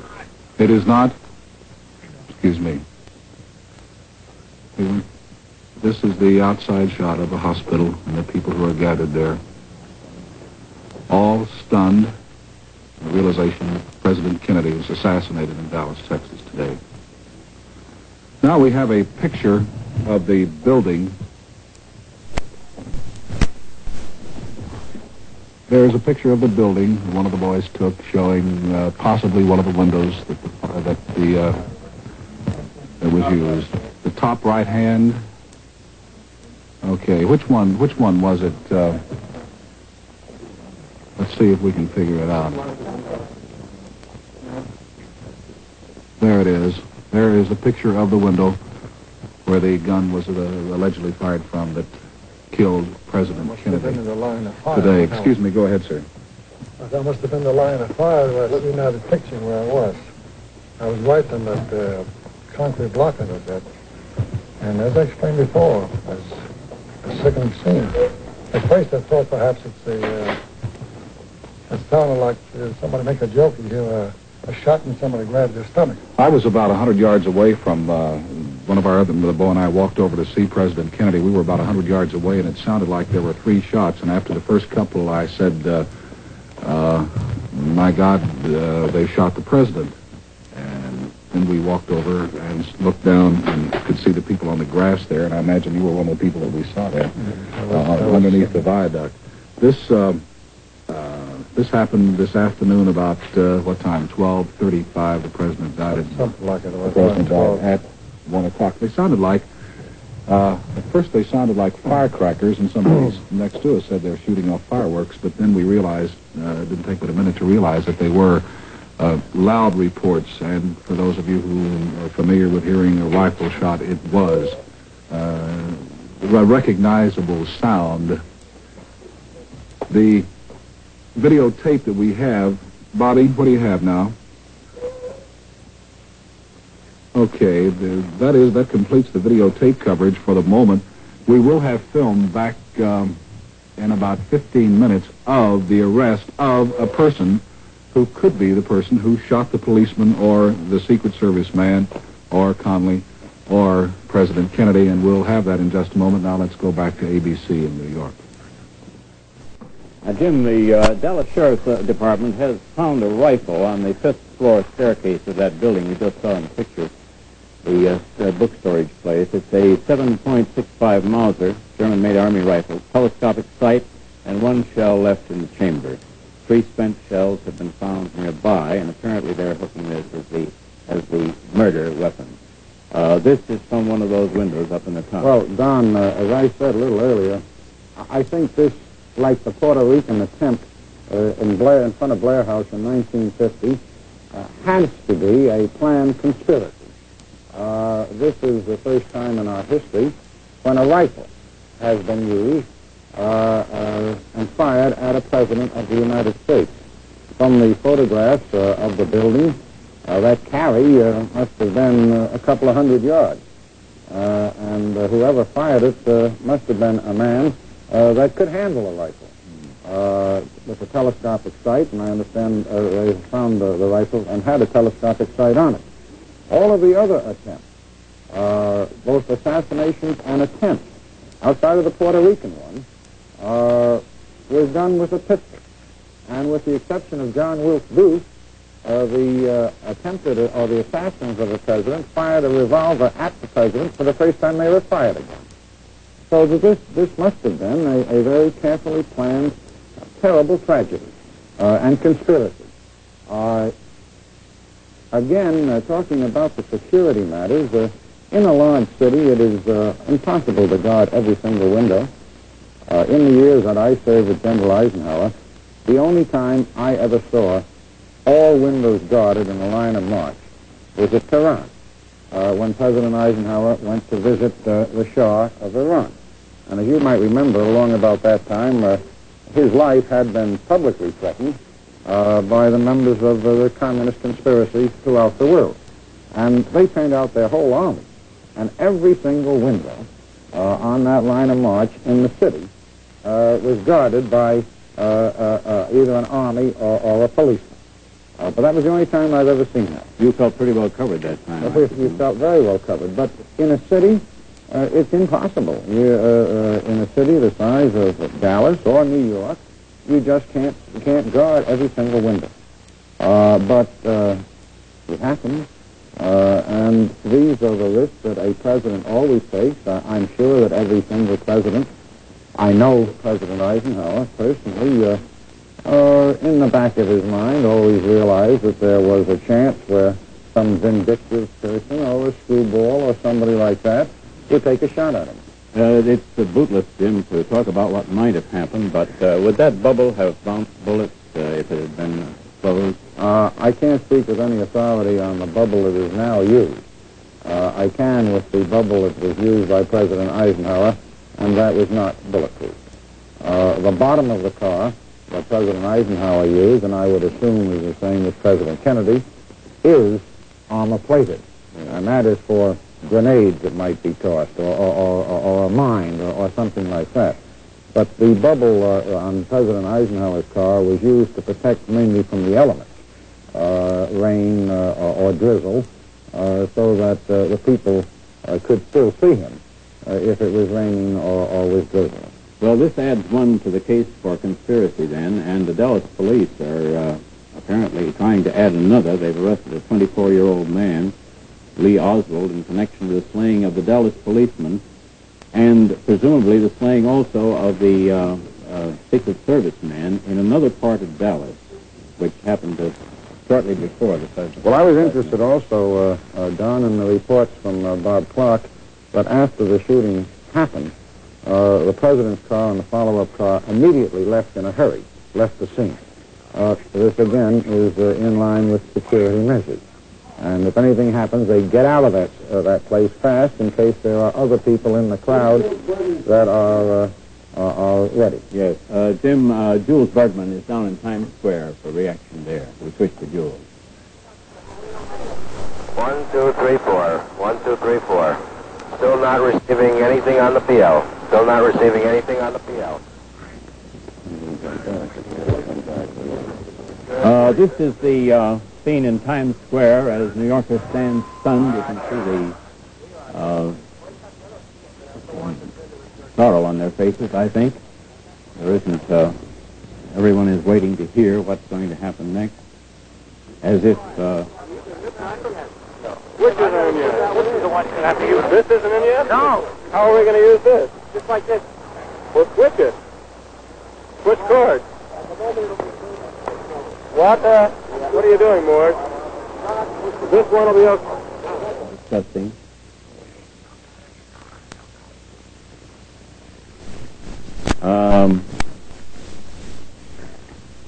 The New York City Police Commissioner has ordered all policemen to work from 8 o'clock this morning to be held in reserve to 8 o'clock at night to handle the crowds we have just seen in Times Square. Lou Ciaffi is standing by in Paris with the reaction from that stunned nation. We will listen to 1. The news of the assassination of the president has shocked all of France.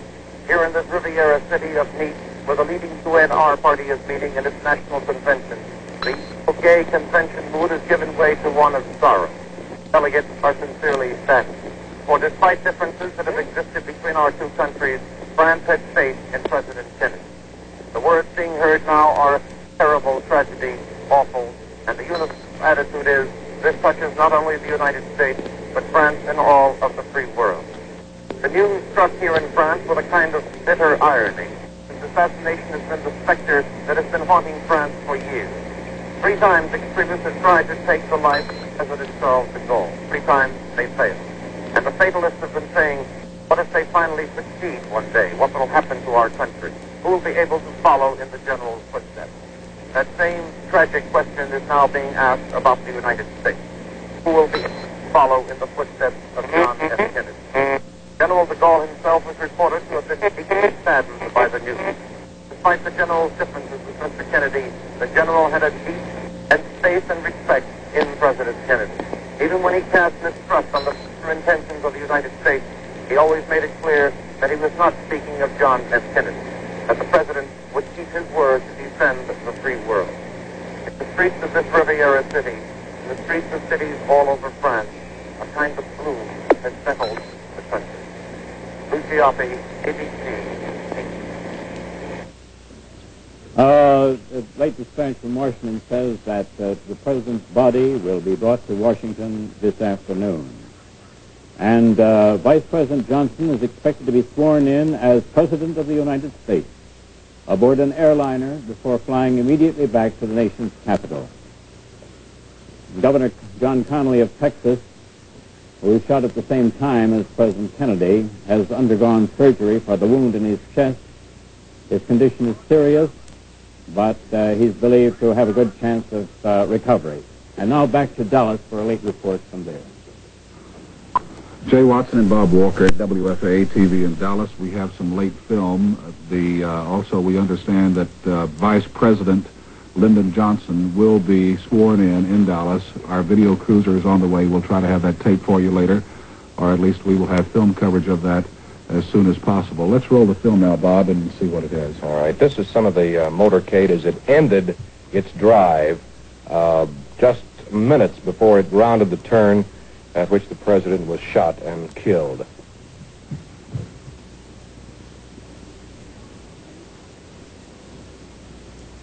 Some of the people on the streets.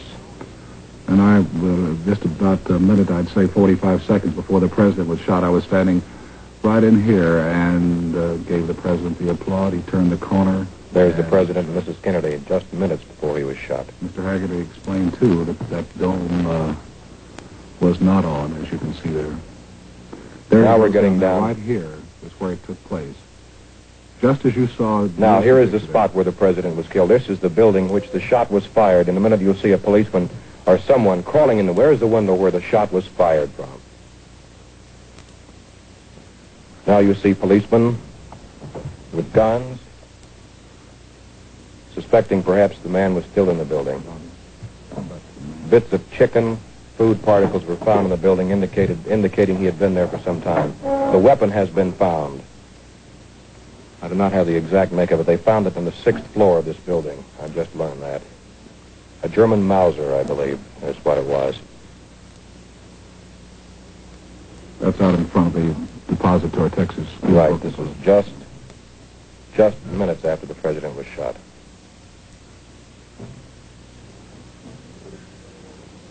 If you remember the picture there where the president turned left in the long shot, it was there that it happened. Dallas County Sheriff Bill Decker. Policemen with the guns, trained. Have no idea at all who these people may be. Evidently, they're clearing the area, is all I can say.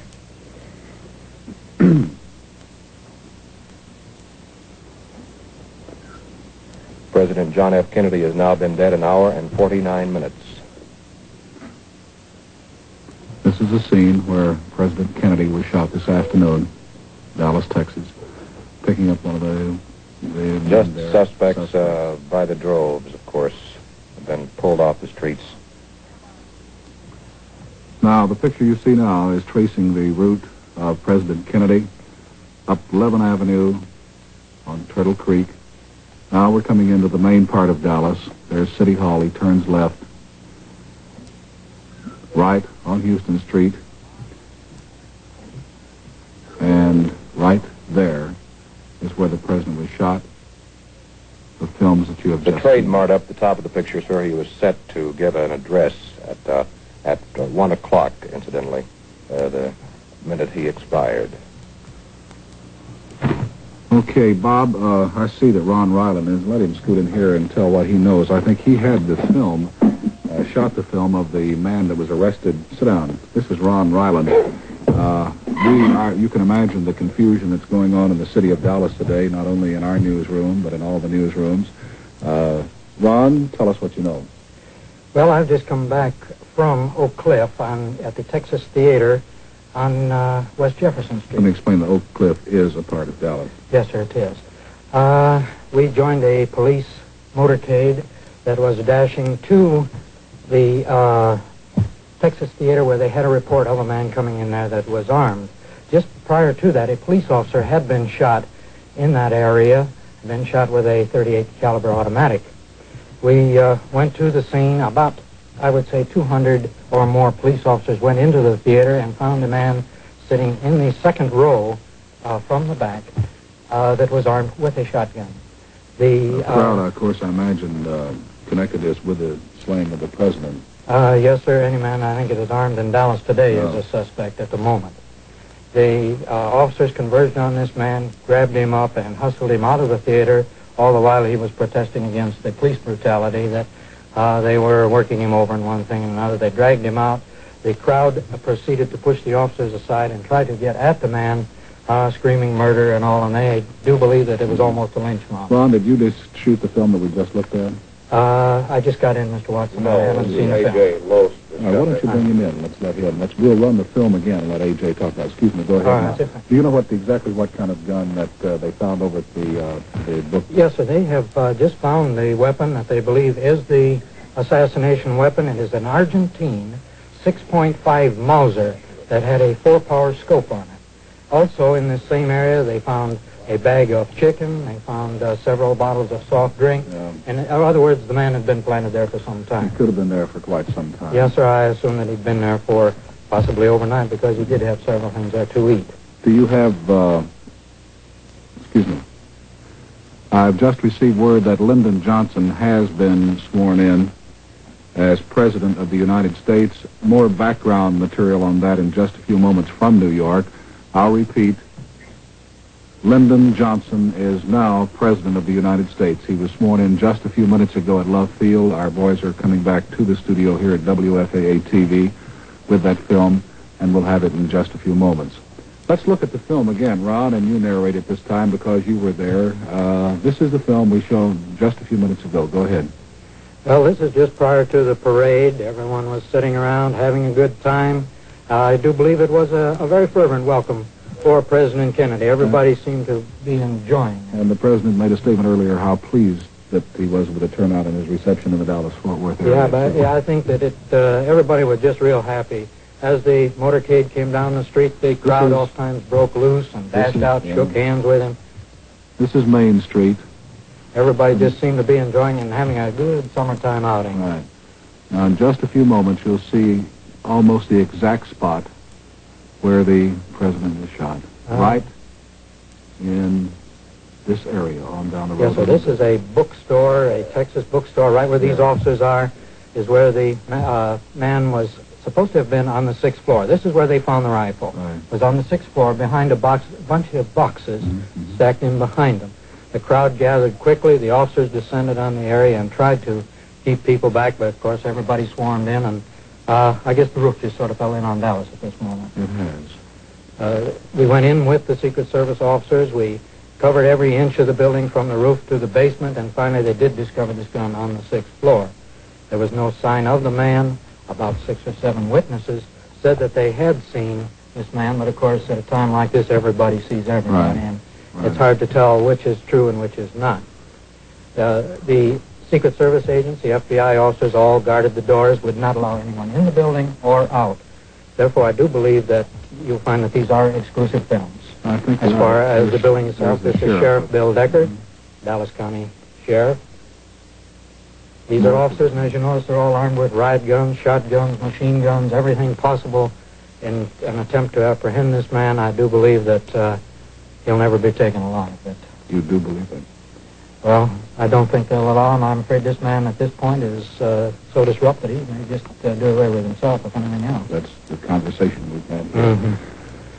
The crowd swarmed in and did not necessarily hamper operations or anything like that, but more suspects here, I guess, huh? They were all taken over to Bill Decker's office where they were interrogated. Anyone who had said that they had seen anything at all, whether it was actually with the shooting or leading up to it, people hanging out of windows, the sheriff took him over and started to interrogate them. One of our newsmen, Mal Crotch, said that he saw the rifle come out the window. That's it from Dallas, Texas for the moment. We will have more film, and we will have film of Vice President Lyndon Johnson being sworn in later in the day. Now let's go back to New York.